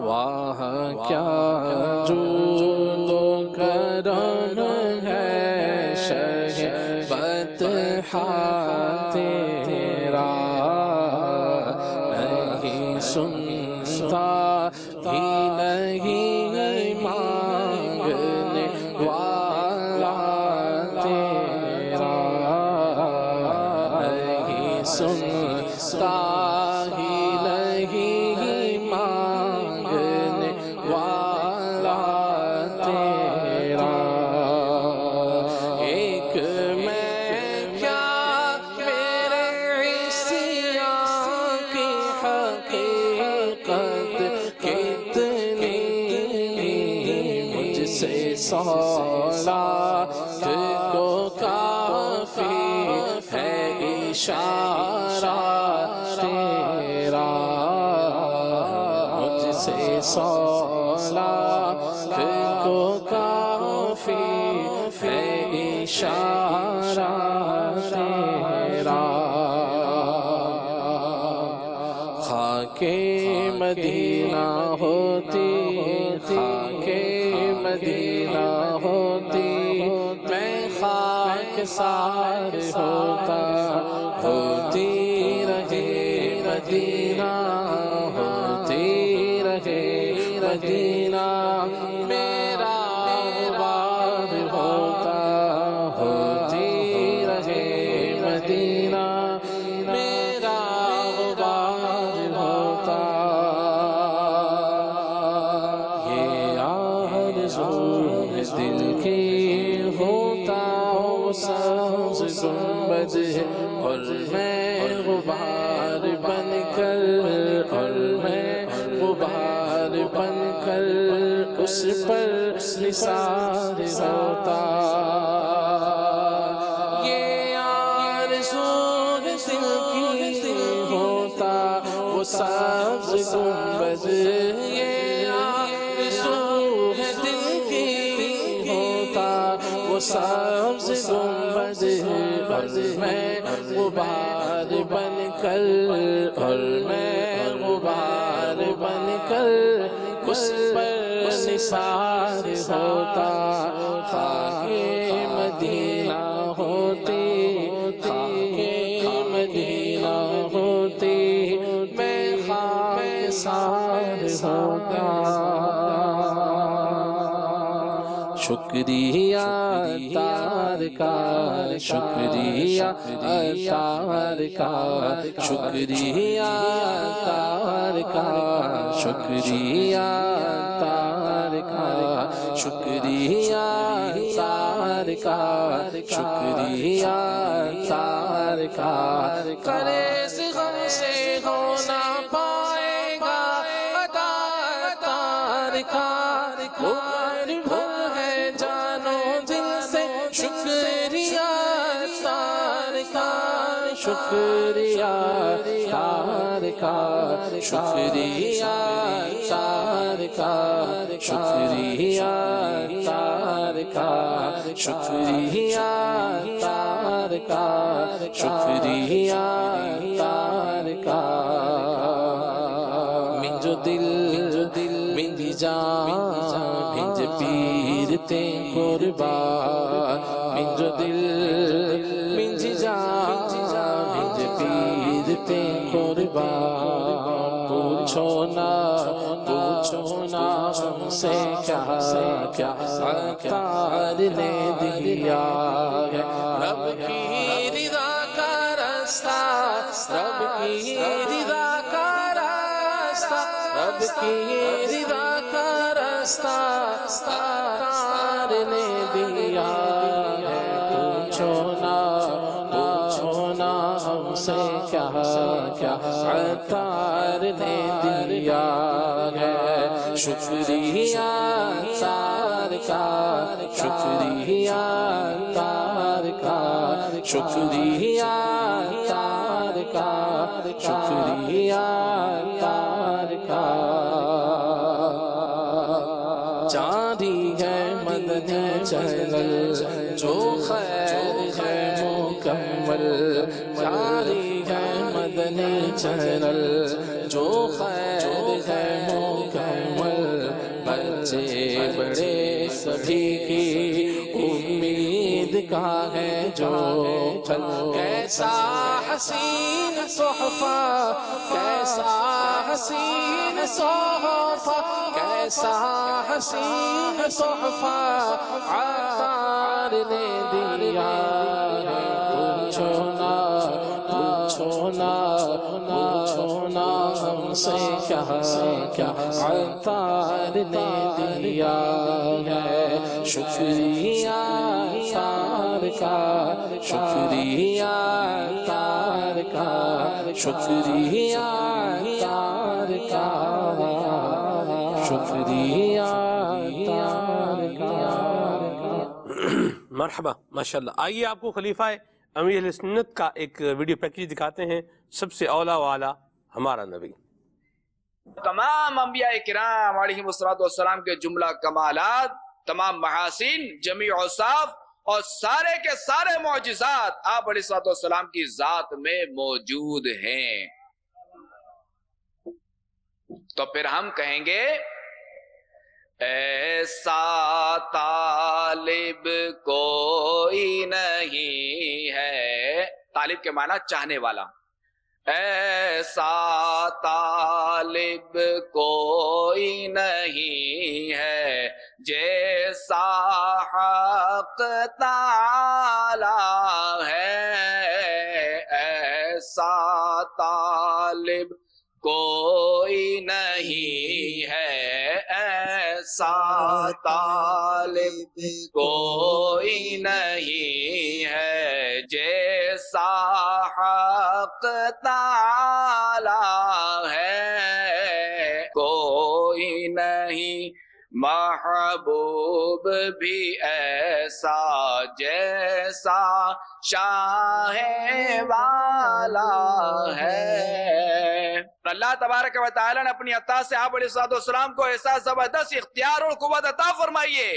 کہ جس کا اندازہ بھی نہیں کیا جا سکتا، کہ اللہ تبارک و تعالیٰ کی عطا سے آپ نے انگلی کے اشارے سے چاند کے 2 ٹکڑے کیے، اللہ تبارک و تعالیٰ کی عطا سے آپ نے دعا فرمائی تو ڈوبا ہوا سورج پلٹ آیا، اللہ کی عطا سے آپ نے پتھر کو تیرا دیا، اللہ تعالیٰ کی عطا سے آپ نے لکڑیاں بلب کی مانند روشن کر دی، اللہ تعالیٰ کی عطا سے آپ نے لعاب دہن یعنی تھوک مبارک ڈال کر کھاری کنویں کو میٹھا کر دیا، اللہ تبارک و تعالیٰ کی عطا سے آپ نے انگلیوں سے پانی کے چشمے بہا دیے، اللہ تعالیٰ کی عطا سے آپ نے شجر و حجر یعنی درخت اور پتھروں سے کلام فرمایا، اللہ تعالیٰ کی عطا سے درخت آپ کی بارگاہ میں حاضری کو آیا، اللہ تعالیٰ کی عطا سے تھوڑا سا دودھ 70 آدمیوں کو کافی ہو گیا، اور اللہ تعالیٰ کی عطا سے تھوڑا کھانا کثیر جماعت کو کفایت کر گیا، اللہ تعالیٰ کی عطا سے اپنے پیارے حبیب صلی اللہ تعالیٰ علیہ وسلم کو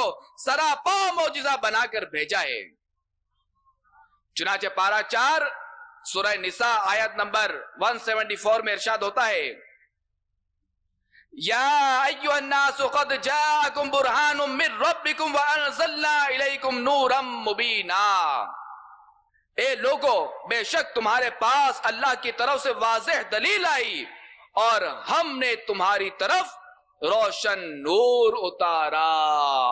تو اے عاشقان رسول، اے عاشقان صحابہ والے بیت، نور کے پیکر تمام نبیوں کے سرور صلی اللہ تعالی علیہ وسلم کو اللہ تبارک و تعالی نے ایسی شان و عظمت عطا فرمائی ہے کہ تمام انبیاء کرام آپ علیہ السلام کے قصیدے پڑھتے اور آپ علیہ السلام کے فضائل و کمالات بیان کرتے آئے ہیں، جیسا کہ حضرت سیدنا امام بوصیری رحمت اللہ تعالی علیہ اپنے مشہور زمانہ کلام قصیدہ بردہ شریف میں فرماتے ہیں، وَكُلُّهُم مِّن رَسُولِ اللَّهِ مُلْتَمِسٌ غَرْفًا مِّنَ الْبَحْرِ أَوْ رَشْفًا مِّنَ الدِّيَامِ،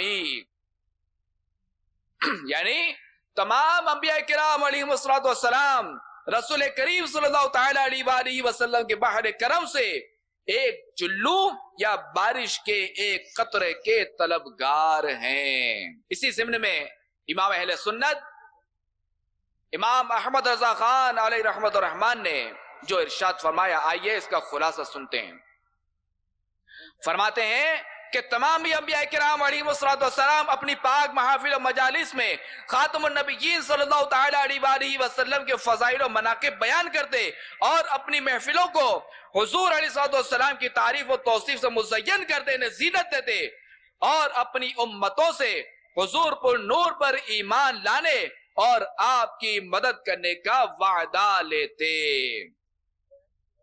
تو پھر ہم کیوں نہ کہیں، ایسا طالب کوئی نہیں ہے، ایسا طالب کوئی نہیں ہے جیسا حق تعالی ہے، ایسا طالب کوئی نہیں ہے جیسا حق تعالی ہے، کوئی نہیں محبوب بھی ایسا کوئی نہیں، محبوب بھی ایسا جیسا شاہ والا ہے۔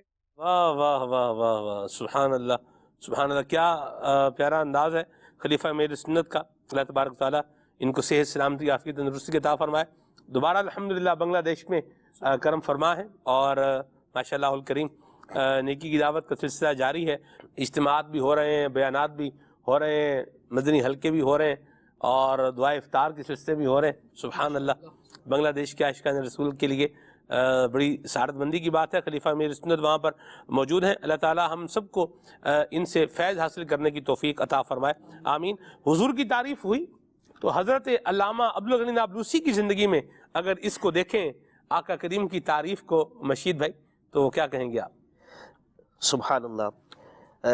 علامہ عبد الغنی نابلوسی رحمۃ اللہ تعالی علیہ نے جہاں تصوف احکام شرع کے تعلق سے قلم اپنا جو ہے وہ تحریر اپنے قلم سے تحریر فرمایا، اسی میں نبی پاک صلی اللہ علیہ وآلہ وسلم کی شان اقدس میں بھی آپ نے اشعار تحریر فرمائے، اور ان اشعار کا جو مجموعہ ہے اس کا نام ہے نسمات الاسحار فی مدح النبی المختار۔ یہ آپ نے مجموعہ کلام دیوان جو ہے وہ تحریر فرمایا۔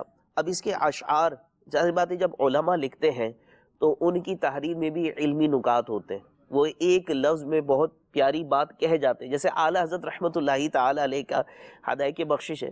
تو عوامی کیفیت، عوام جو ہے وہ بعض اوقات میں سنتی بھی ایسی محسوس ہوتی ہے یار اشعار مشکل ہے، تو الحمدللہ پھر علماء نے اس کی شروحات بیان فرمائی۔ تو اسی طرح آپ کے اشعار کے تعلق سے بھی کچھ اعتراضات کی صورت بنی، تو آپ نے ان اعتراضات کے جواب میں شرح لکھی، یعنی ان اشعار کی جو ہے وہ تفصیل بیان کی کہ یہاں شرح اس شعر سے کیا مراد ہے، اس شعر سے کیا مراد ہے، اور اس میں پھر آپ نے ان کی جو اعتراضات تھے ان کے جوابات دیے، اور پھر اس کو واضح کیا کہ یہ جو اعتراضات ہیں یہ ایک علمی کیفیت کے نہیں، مطلب یہ اشعار جو ہے یہ علمی ہے، نبی پاک صلی اللہ علیہ وآلہ وسلم کی شان اقدس پہ ہے۔ یہاں پر ایک نقطہ جو ہمیں سمجھنا ہے سلمان بھائی، کہ بعض اوقات لوگوں کو اشعار لکھنے کا شوق ہوتا ہے تو پھر وہ اس شوق میں بھی آتے ہیں کہ ہم نعت گوئی کریں۔ نعت گوئی یہ بھی علماء کا ہی خاصہ ہے، یعنی علماء جس انداز پر اشعار نبی پاک صلی اللہ علیہ وسلم کی ثناخوانی میں کرتے ہیں تو یہ واقعی محتاط بھی ہوتے ہیں، جیسے کہ اعلیٰ حضرت رحمۃ اللہ تعالی علیہ کا ہم انداز دیکھتے ہیں کہ آپ کتنے محتاط انداز میں نبی پاک صلی اللہ علیہ وسلم کی مدح سرائی کرتے ہیں۔ لہٰذا جب بھی نعت کے اشعار لکھے جائیں جو اس فن سے وابستہ ہیں، انہیں چاہیے کہ جو بھی وہ اشعار اور کلام لکھے وہ عوام میں لانے سے پہلے کسی عالم دین کے پاس، پھر وہ جو علماء کرام ہو وہ بھی تھوڑا سخن کا وہ جانتے ہو فن، تاکہ وہ اس اعتبار سے اس کو دیکھ بھی سکے۔ جیسے الحمدللہ دعوت اسلامی کے ماحول میں کئی ایسے مدنی علماء موجود ہیں جو کہ اشعار لکھنا جانتے ہیں، تو اسے عروض القوافی کہا جاتا ہے اس فن کو۔ تو یوں جو ہے وہ نعت کے اشعار لکھے تو زیادہ بہتر ہے۔ لہٰذا پڑھے جب بھی جو نعت خواہ حضرات ہیں وہ جب کلام پڑھے تو ابتداءً ترجیح بھی علماء کے ہی کلام کو دیں، ورنہ یہ کہ کم سے کم وہ کلام ایسا ہو جو کہ علماء کی نظروں سے گزرا ہوا ہو، چیک کروایا ہوا ہو، چیک کروایا اس کو نظروں سے گزرا ہوا کو ذرا تھوڑا واضح کر کے ہم کر دیں، صحیح، چیک کروایا ہوا ہو۔ تو یہ ہے، بہرحال اللہ ہم سب کو آقا کریم کی تعریف کرنے کی سعادت نصیب فرمائے۔ ویسے ایک جنرل پرسپیکٹیو میں بولوں تو جو لکھنے والے لکھ گئے ہیں اس پر جو ہے وہ بندہ اکتفا رکھے، جس کو یہ علم نہیں آتا اور جس کو علم العروض والقوافی یہ بھی آتا ہے اور اس کے ساتھ ساتھ شریعت مطہرہ کی پاسداری بھی آتی ہے، وہ بالکل آقا کریم کی تعریف بیان کرے، بڑی اچھی بات ہے، لیکن ہر بندے کے بس کی بات یہ نہیں ہے۔ یاد رکھیں نعت شریف لکھتے ہوئے شان الوہیت میں جائے گا تو بھی مارا جائے گا، اور اگر کوئی تنقیص کا پہلو نکال دے گا معاذ اللہ، کوئی ایسی بات کرے گا جو نبی پاک صلی اللہ علیہ وسلم کی شان کے شایان شان نہیں ہے تو بھی ہلاکت میں پڑ جائے گا۔ تو کٹھن منزل ہے، پاؤں وہی رکھے، گہرا دریا ہے، پاؤں وہی رکھے جو تیراکی کا مشاق ہو۔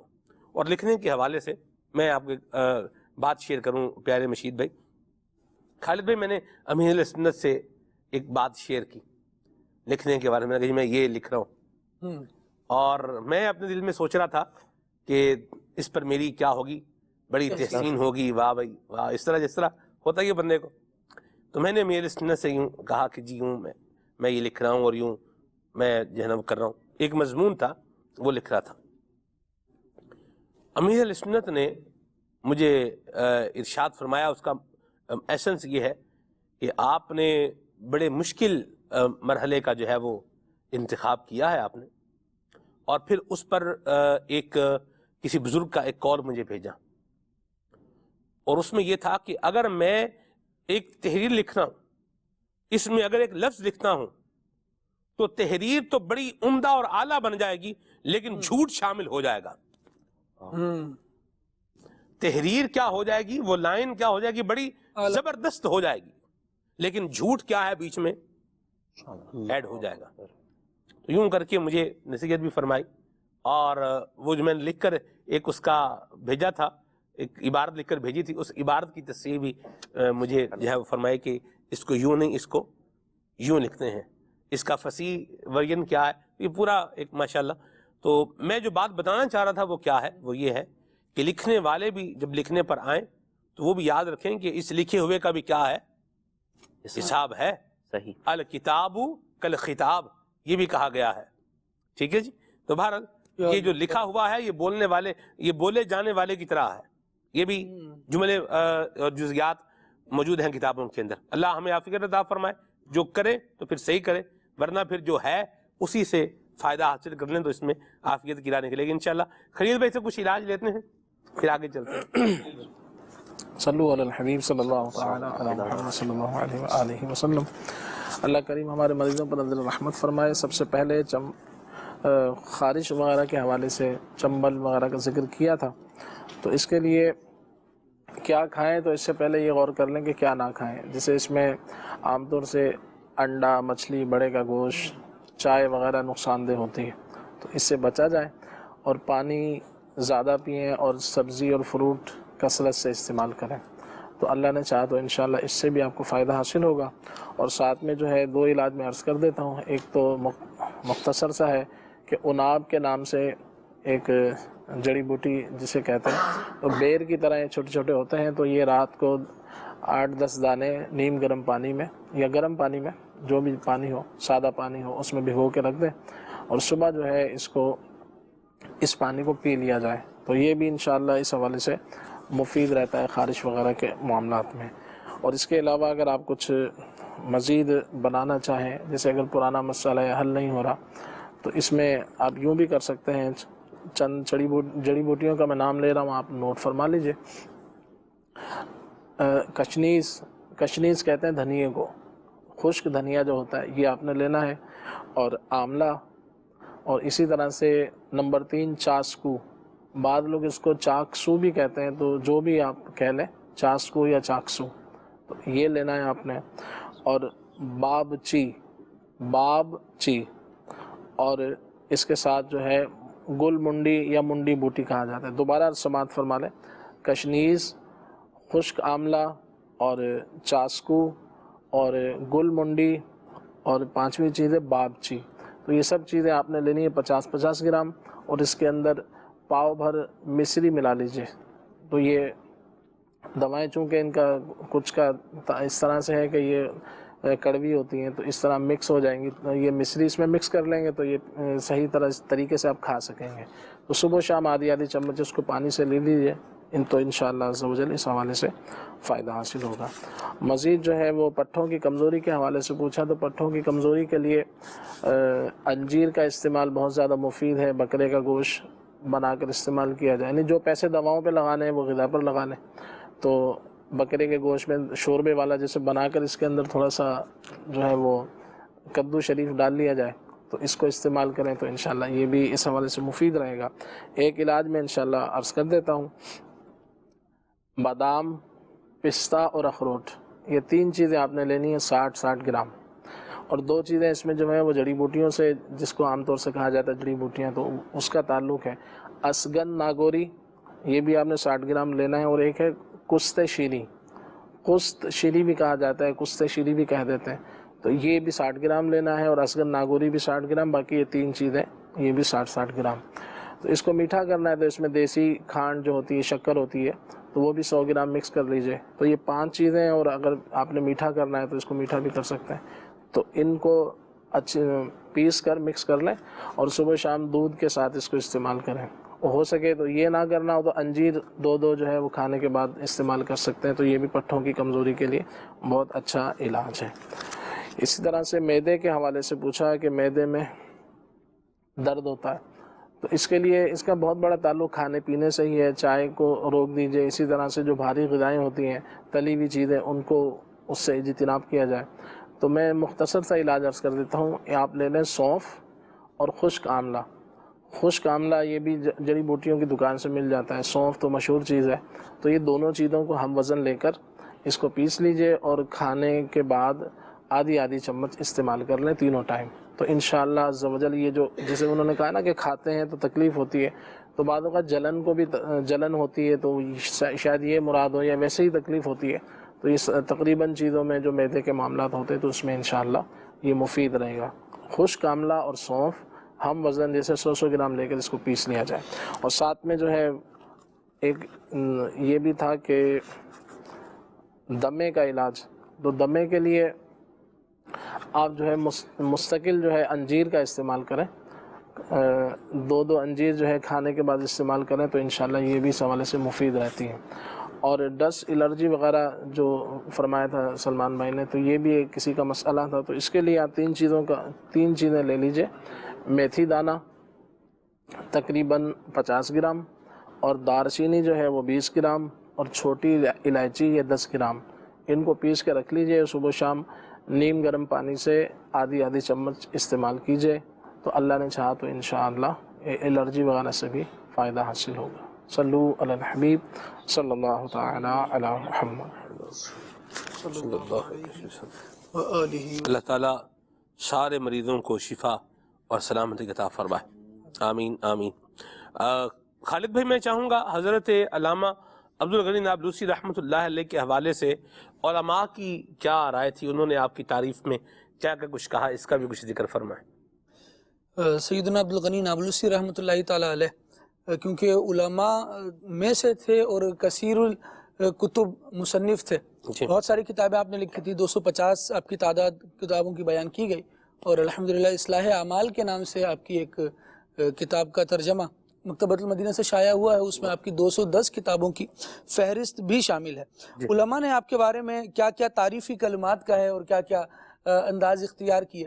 علماء کا ایک انداز رہا کہ آپ رحمۃ اللہ تعالی علیہ کے دور کے بعد سے، کیونکہ جلیل القدر عالم تھے اور اپنے زمانے میں ہی شہرت کے کمال کو پہنچے ہوئے تھے، جب آپ رحمۃ اللہ تعالی علیہ کی عمر شریفہ 60 برس کی تھی، اس وقت مختلف معاملات ایسے پیش آتے کہ بہت باریک لکھائی والی چیزوں کو بھی آپ آسانی سے پڑھ لیا کرتے تھے۔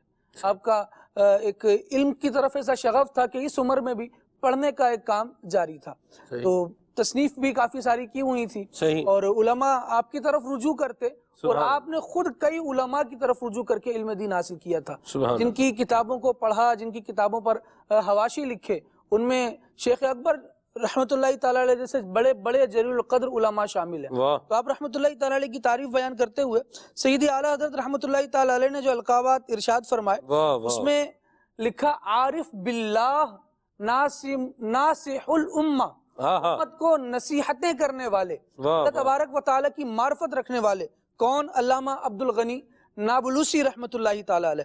محقق الاطلاق حضرت علامہ ابن عابدین شامی رحمۃ اللہ تعالی علیہ نے آپ رحمۃ اللہ تعالی علیہ کے رسالے کشف النور ان اصحاب القبور، اس سے ایک عبارت کا خلاصہ لکھنے کے بعد تحریر فرمایا کہ نفعنا اللہ بہ، اللہ تبارک و تعالی ان کے تحریر سے ہمیں نفع عطا فرمائے۔ کیا بات! حالانکہ خود اتنے بڑے امام ہیں، محقق علی الاطلاق کہے جاتے ہیں، لیکن اس کے باوجود ان کی تحریر نقل کرنے کے بعد فرما رہے ہیں کہ اللہ تبارک و تعالی ان کی تحریر سے ہمیں نفع عطا فرمائے۔ اسی طرح شیخ سید احمد طہطاوی رحمۃ اللہ تعالی علیہ، حاشیۃ الطہطاوی میں آپ رحمۃ اللہ تعالی علیہ کے اقتباسات کو بطور دلیل پیش کرتے ہیں، اور اس کے بعد فرماتے ہیں جب آپ کے دلائل اور آپ کی تحریرات کو بطور دلیل پیش کرنے جا رہے ہیں، تو اب وہ دلیل پیش کرنے سے پہلے کس کا کلام میں لکھنے جا رہا ہوں اس کی اہمیت بڑھے، کس سے استفادہ کر رہا ہوں، کون کون وہی رائے رکھتا ہے جو رائے میں پیش کر رہا ہوں، اس طور پر اپنے کلام کی ایک مضبوطی کو اور اس کے پچھلے تسلسل کو بیان کرتے ہوئے علامہ عبدالغنی نابلوسی رحمۃ اللہ تعالی علیہ کا نام لکھتے ہیں، تو علامہ طہطاوی رحمۃ اللہ تعالی علیہ لکھتے ہیں عارف باللہ سیدی عبدالغنی نابلوسی رحمۃ اللہ، میں قربان، عارف باللہ بھی کہہ رہے ہیں، اپنا سردار بھی کہہ رہے ہیں، اعلیٰ حضرت رحمۃ اللہ تعالی علیہ، اور اسی کے ساتھ جس طرح اعلیٰ حضرت رحمۃ اللہ تعالی علیہ کا ایک شہرہ عجم میں رہا، ایسے ہی ایک شہرہ علامہ یوسف بن اسماعیل نبہانی رحمۃ اللہ تعالی علیہ کا عرب میں رہا۔ کو یوں سمجھیں کہ عرب کے احمد رضا کہا جائے، یا احمد رضا کو عجم کا یوسف بن اسماعیل نبہانی کہا جائے. دونوں ہی باتیں درست قرار پاتی ہیں. تو علامہ نبہانی رحمۃ اللہ تعالیٰ علیہ اپنی کتاب جامع کرامات اولیاء میں آپ کا جب تذکرہ کرتے ہیں تو لکھتے ہیں کہ شیخ عبد الغنی نابلوسی دمشقی حنفی رحمۃ اللہ تعالیٰ علیہ اپنے زمانے سے اب تک اہل معرفت و اولیاء کرام میں سے بہت مشہور ہیں، اور فرمایا کہ آپ رحمۃ اللہ تعالیٰ علیہ نے بے شمار ائمہ دین اور علماء کاملین کے علوم سے فیض پایا، اور بے شمار علماء دین آپ رحمۃ اللہ تعالیٰ علیہ کے علوم سے فیض یاب ہوئے. فرماتے ہیں اور میں نے اس کتاب جامع کرامات اولیاء میں جن افراد اور علماء کا تعارف اور ان کی کرامات لکھی ہیں ان میں سے بہت سارے تو وہ ہیں جو آپ رحمۃ اللہ تعالیٰ علیہ کے شاگردوں میں ہیں، اور جب شاگردوں کی کرامات ایسی ہیں پھر فرماتے ہیں استاذ کا عالم کیا ہوگا. استاذ بھی بڑے کثیر الکرامت ہیں. فرمایا اگر آپ رحمۃ اللہ تعالیٰ علیہ کی کوئی اور کرامت نہ ہو تب بھی تمام علوم میں آپ رحمۃ اللہ تعالیٰ علیہ کی مہارت کاملہ اور تمام فنون میں آپ رحمۃ اللہ تعالیٰ علیہ کی بے شمار تصانیف کا ہونا یہ خود کسی کرامت سے کم نہیں ہے. پھر فرماتے ہیں لیکن جب اس کے ساتھ ساتھ آپ رحمۃ اللہ تعالیٰ علیہ سے حیات میں اور بعد وفات بھی فرماتے ہیں حیات میں اور بعد وفات بھی بکثرت کرامات وقوع پذیر ہوئیں تو اندازہ کیجئے کہ یہ کس قدر عظمت اور جلالت کے مالک ہوں گے. ان کے مزار اقدس میں اگر کوئی حاضر ہو رہا ہے تو وہ بھی آپ رحمۃ اللہ تعالیٰ علیہ کی کرامات دیکھ رہا ہے. یعنی ان کے ہاں حاضر ہو کر جو ایک علماء مشائخین کا معمول رہا، مشائخ کا معمول رہا کہ اہل اللہ کی قبور کی زیارت کے لیے آتے ہیں اور پھر ان کے توسل سے اللہ تبارک و تعالیٰ کی بارگاہ میں دعائیں کرتے ہیں، ان کا توسل پیش کرتے ہیں، وسیلہ پیش کرتے ہیں تو رب العالمین کرم فرماتا ہے. ایسے ہی علامہ عبد الغنی نابلوسی رحمۃ اللہ تعالیٰ علیہ کا بھی معاملہ ہے کہ آپ رحمۃ اللہ تعالیٰ علیہ کے نام سے کوئی کام منسوب کیا گیا، کوئی بات ایسی کی گئی کہ ان کی برکت سے ہو جائے، تو کئی باتیں ایسی ہیں جو آپ رحمۃ اللہ تعالیٰ علیہ کا وسیلہ اللہ کی بارگاہ میں پیش کر کے جب دعائیں کی گئیں تو اللہ کریم نے اپنی رحمت کی نظر فرما دی اور لوگوں کی جھولیوں کو مرادوں سے گویا کہ رب العالمین نے بھر دیا. تو یہ اہل اللہ میں سے ہیں، نہ صرف کہ یہ قلم کے فن پارے اپنے لکھتے چلے آئے اور یہ جواہر دیتے چلے آئے، بلکہ خود علم کے ساتھ ساتھ عمل کے ایسے زبردست مقام پہ فائز تھے کہ جس نے آپ کے بارے میں لکھا تو ایک لفظ بڑا کامن ملتا ہے کہ آپ عارف باللہ ہیں. واہ واہ واہ واہ. عارف باللہ کا مطلب کیا ہے؟ اللہ تعالیٰ کو پہچاننے والے، معرفت الہی رکھنے والے. کون؟ حضرت سیدی عبد الغنی نابلوسی رحمۃ اللہ تعالی علیہ. دنیا کی جو بندہ چاہتا ہے کہ محبت میرے دل سے نکل جائے تو اسے چاہیے کہ آپ کی کتاب حدیقۃ الندیہ کا مطالعہ کر لے. ہم ایک اور بھی جو ہے وہ ان کی کتاب کو ترجمہ کیا ہے مکتبۃ المدینہ نے، لیکن میں حدیقۃ الندیہ کی ابھی اس وقت اصلاح اعمال کی جو ہے وہ بات کر رہا ہوں. کتاب پڑھنے سے تعلق رکھتی ہے. اس میں آپ نے ایک روایت لکھی ہے، آپ نے اس میں جو ہے وہ اخلاق مذمومہ اور محمودہ، یعنی آسان کروں تو اچھے اخلاق اور برے اخلاق، یعنی اچھی عادات اور بری عادات، ان کا کیا کیا ہے؟ بیان کیا ہے. لیکن بہت ساری آپ نے اس میں علم قرآن کی باتیں بھی ذکر فرمائی ہیں. الف لام میم کے بارے میں جو کچھ آپ نے لکھا ہے، اللہ اکبر، بندہ پڑھے اور پڑھتا چلا جائے. ایک بات آپ نے لکھی ہے کہ یہ کیا ہے؟ یہ اللہ تعالیٰ کا ایک راز ہے. ایک بات آپ نے لکھی ہے حدیقۃ الندیہ میں الف لام میم کے بارے میں، آپ نے فرمایا کہ حروف مقطعات جو ہیں یہ کتاب اللہ کا نچوڑ ہیں.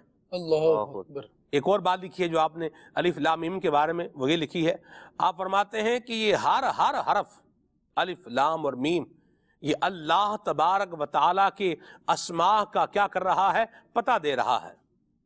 اللہ اکبر. اور بھی اس میں کیا کیا کچھ لکھا ہے، میں قربان جاؤں، پڑھنے سے تعلق رکھتا ہے. اور ذالک الکتاب لا ریب فیہ پر جو آپ نے علمی گفتگو فرمائی ہے، اور اس کو الحمدللہ مکتبۃ المدینہ نے شائع بھی کیا ہے. دعوت اسلامی کے اسلامک ریسرچ سینٹر نے اس کا ترجمہ کیا ہے حدیقۃ الندیہ کا، اور اصلاح اعمال کے نام سے اس کو شائع بھی کیا ہے. پڑھنے سے تعلق رکھتی ہے کتاب. پھر شیطان کے مکر و فریب کس طرح سے ہوتے ہیں، اور پھر اس کتاب سے آپ نے لوگوں کا دل دنیا کی توجہ سے ہٹا کے قرآن کے ساتھ لگایا ہے. قرآن کریم کے جو فضائل بیان کیے ہیں، قرآن کریم کیا ہے؟ شفا ہے. بیان کیا ہے اسی کتاب کے اندر، فرمایا ظاہری بیماریوں سے بھی شفا ہے، باطنی بیماریوں سے بھی شفا ہے. سبحان. اور اسی کتاب میں آپ نے ذکر فرمایا ہے کہ قرآن یہ انسان کے جسم کے لیے بھی شفا ہے اور انسان کی روح کے لیے بھی شفا ہے. فیہ شفاء للناس. میں قربان جاؤں کہ آپ پھر دیکھیں قرآن کریم پھر اور کیا کچھ اس میں ذکر فرمایا ہے. سبحان اللہ. پڑھیں گے تو انشاءاللہ الکریم آپ کے ذوق میں اور اضافہ ہوگا. مکتبۃ المدینہ سے آپ یہ کتاب حدیثاً طلب کیجئے، اور اس کے علاوہ اس کو آپ دعوت اسلامی کی ویب سائٹ dawatIslami.net سے حاصل کر سکتے ہیں، ڈاؤن لوڈ بھی کر سکتے ہیں. مطالعہ کریں گے تو انشاءاللہ آپ کے علم میں اضافہ ہوگا. الف لام میم کے بارے میں امام اہل سنت نے کیا خوب ذکر کیا ہے. آپ فرماتے ہیں کہ ایک قول یہ ہے حروف مقطعات کے بارے میں کہ یہ اللہ کریم نے قسمیں جو ہے وہ ذکر فرمائی ہیں. الف لام میم یہ کیا ہے؟ قسم ہے. اچھا قسم ہے تو کس چیز کی قسم ہے؟ تو فرمایا الف سے مراد نبی کریم صلی اللہ علیہ وسلم کا قیام ہے، نماز میں قیام. الف سے مراد کیا ہے؟ قیام ہے. لام سے مراد نبی کریم صلی اللہ علیہ وسلم کا رکوع ہے، اور میم سے مراد نبی کریم صلی اللہ علیہ وسلم کا سجدہ ہے. سبحان اللہ. گویا کہ رب تعالیٰ فرما رہا ہے اے محبوب تمہارے قیام کی قسم ہے، تمہارے رکوع کی قسم ہے، تمہارے سجدے کی قسم ہے کہ یہ وہ کتاب ہے جس میں شک کی گنجائش نہیں ہے. سبحان اللہ. الف لام میم. گھڑی بتا رہی ہے وقت جو ہے یہ اختتام پذیر ہے، اور علم کے نکات ہیں اور محبت کے موضوع پر جو لکھا ہے اس کے اندر میں کہہ رہا ہوں، پنجابی میں کہتے ہیں جی گالی مکا چھڑی ہے. تو اس کا مطالعہ آپ کریں، حدیقۃ الندیہ کتاب کا. انشاءاللہ بہت کچھ آپ کو جاننے کو ملے گا. اللہ تبارک و تعالی ہم سب کو علم دین حاصل کرنے والا بنائے، اور حضرت سیدی عارف باللہ علامہ عبدالغنی نابلوسی رحمۃ اللہ تعالی علیہ کے صدقے میں اللہ تبارک و تعالی ہمیں بھی اپنی معرفت نصیب فرمائے، پہچان نصیب فرمائے. اللہ ہمیں متقی بنائے، تقوی نصیب فرمائے. آمین. بجاہ طٰہٰ و یاسین. دعوت اسلامی کے دینی ماحول سے بستا رہیں گے، نیک اعمال کا جو ہے وہ جائزہ لیں گے، مدنی قافلوں میں سفر کریں گے، تو انشاءاللہ اللہ نے چاہا تو ان اچھی عادات اور ان اچھی اخلاق سے حصہ پائیں گے. اللہ عمل کرنے کی سعادت نصیب فرمائے. سبحانک اللہم و بحمدک اشہد ان لا الہ الا انت استغفرک و اتوب الیک. تعالوا السلام پڑھتے ہیں. کعبے کے بدرو دجا تم پہ کروڑوں درود، طیبہ کے شمس و ضحیٰ تم پہ کروڑوں درود، طیبہ کے شمس و ضحیٰ تم پہ کروڑوں درود. ذات ہوئی انتخاب وصف ہوئے لاجواب، ذات ہوئی انتخاب وصف ہوئے لاجواب، ذات ہوئی انتخاب وصف ہوئے لاجواب، وصف ہوئے لاجواب، وصف ہوئے لاجواب.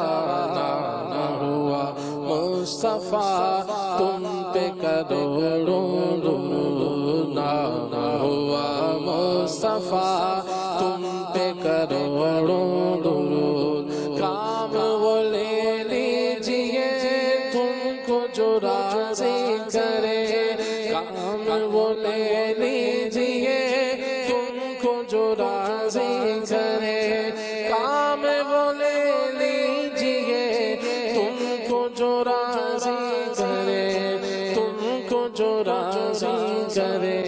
ٹھیک ہو نام رضا تم پہ کروڑوں درود، ٹھیک ہو نام رضا تم پہ کروڑوں